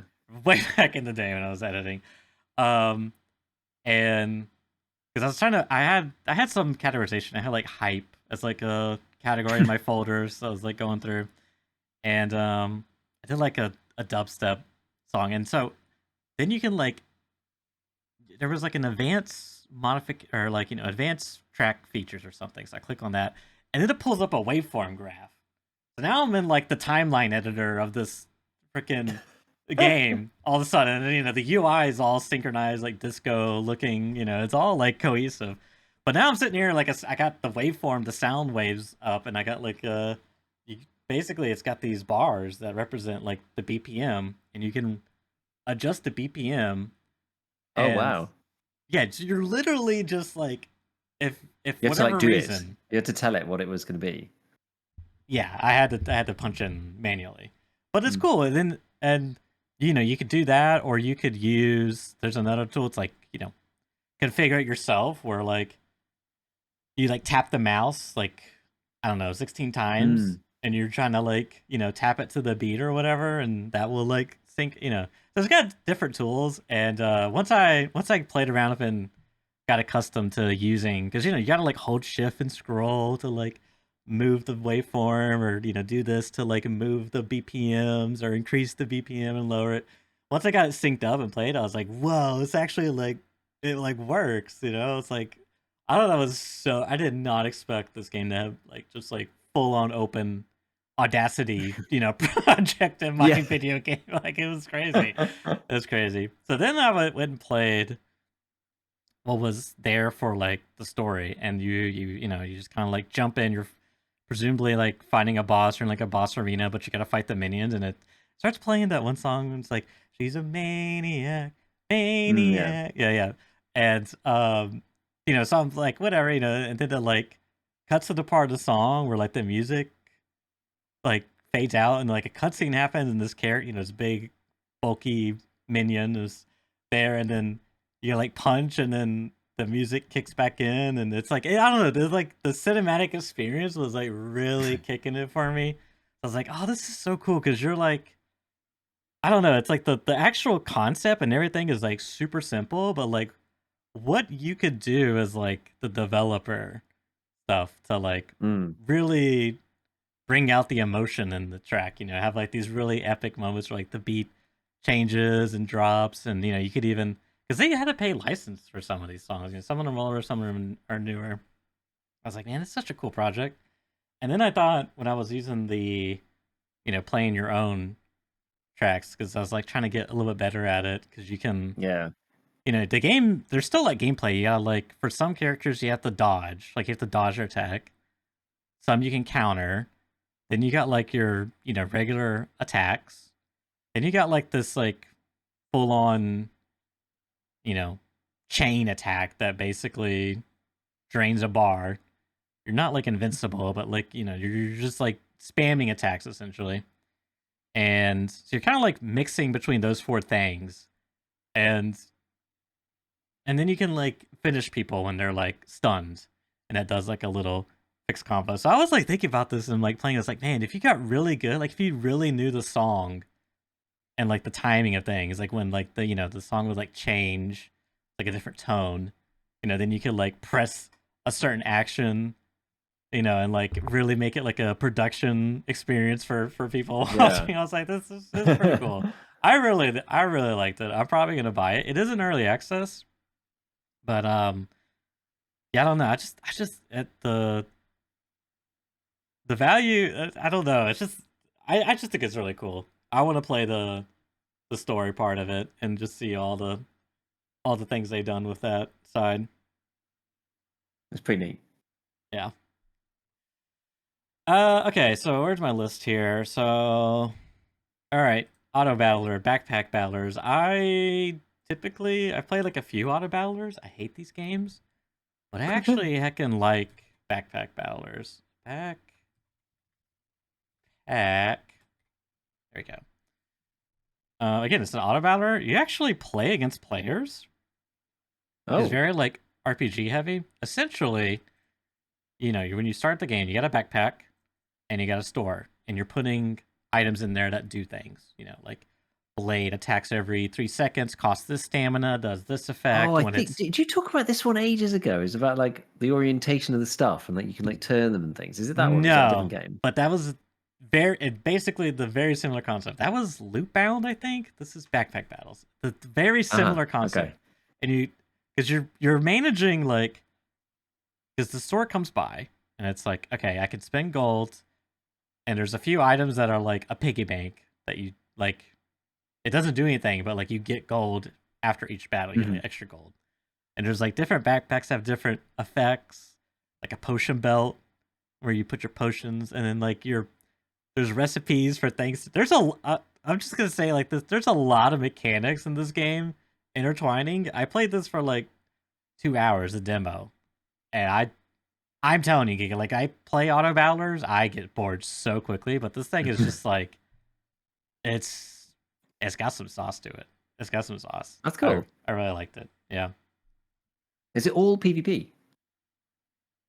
I don't There's no kind of like I think so. I don't know. Like you just straight up like you it does say play. a PvP inventory management auto battler. Yeah, That's like insane. you can play ranked or unranked. I don't know what that means, but I just played ranked because like whatever.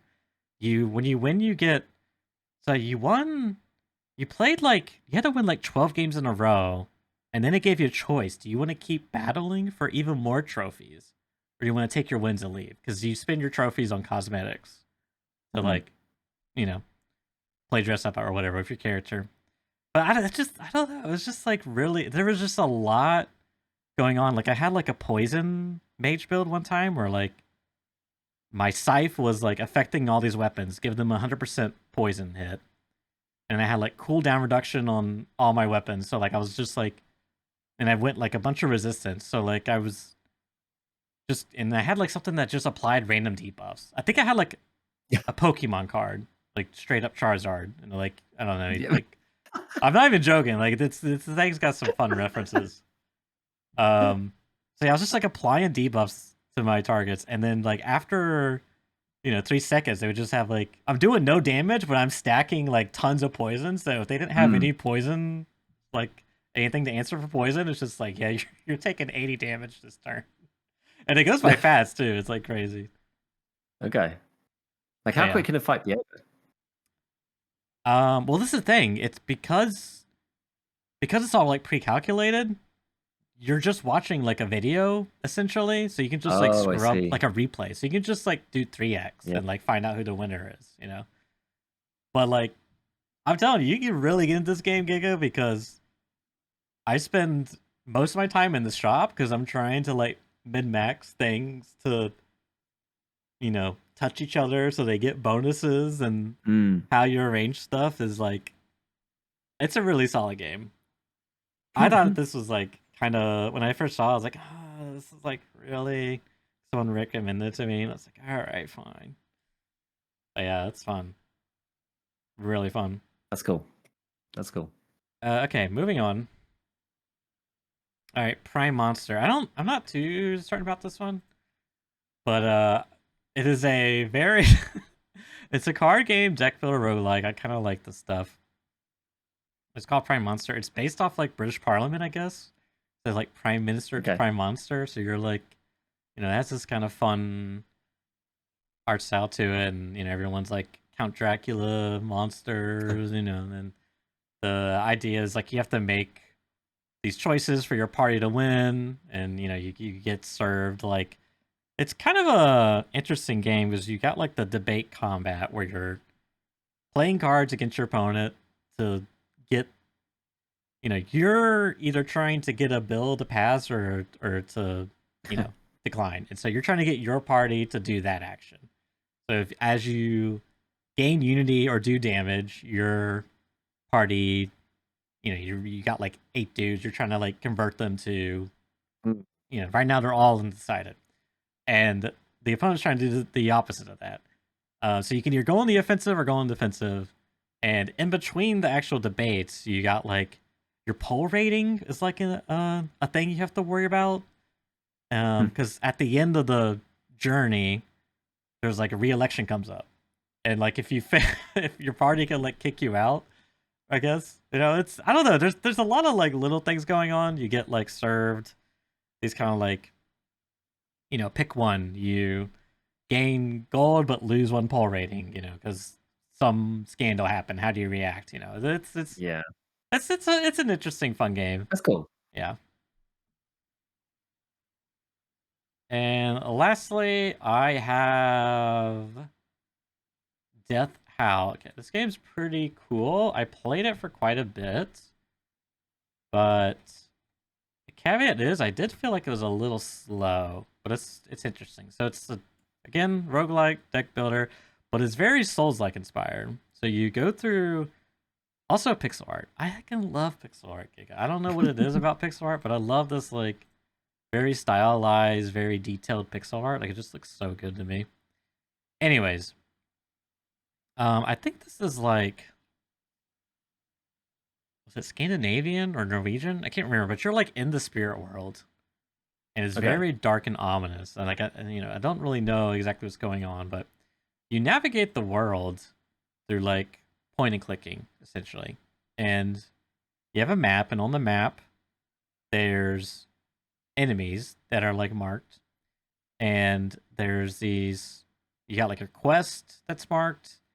You're trying to like find your child, your lost Okay. child, and then you got like the bonfires equivalents where you go and like rest, and that's how you like level up, and but it resets the world. So you have to like fight through enemies. You get when you defeat them in this grid card game tactical battler, you get their resources for like crafting cards. And because you defeated them, you also get like their soul essentially. And you can exchange those souls and crafting components for cards that you can craft. Or you keep the crafting components and you take the souls to the bonfire, like this like place where you rest and reset the world, like you heal to full, but you funnel those souls into like this upgrade system for your character. Like I think now when I defeat an enemy, I get a temporary card of that enemy. Like there's like a raven. Like when I kill, I get a Raven card. Like costs 1. It's like a range attack. Does some Okay. random stuff. But what's kind of, it's a very like moody game. I like the art style a lot. I like the card tactical combat feels pretty good. It's just the only thing that's kind of weird is like there's no fast travel. So like if you're down here and you cleared a path, if I want to like go back to a different bonfire, I have to walk all the way back. It's like okay, fine, and like, but I guess part of the idea is like you're supposed to like farm a bit because you get resources and stuff, so you can like craft a better deck to take on stronger enemies. And I don't know. It's I feel like I might need some. It might not be for me. I might need some. I'm not sure, but I think it's an early access. The art style looks really cool. I love pixel art, Giga. It's my favorite. It's my favorite. It's like really moody. Yeah. This game's definitely like heavy on the vibes. Mm. Heavy on the vibes. The vibe check passes so much. But yeah, that is Death Howl. If you like roguelites and Dark Souls, you probably should give this a try. That's cool. And that's it. That's Awesome. stuff. Yeah. Oh. Good. Well, that's cool. That's good fun. Fun stuff. Yep. New games. Interesting things. Interesting Tarkov. Interesting, randomly addictive, mobile-esque hacking games for no reason at all. That's all good. Cool. All right. Well, I think we'll wrap it up here. Conclude this cast. Thanks everyone for tuning in as always, and we'll see you all next week. Catch you later.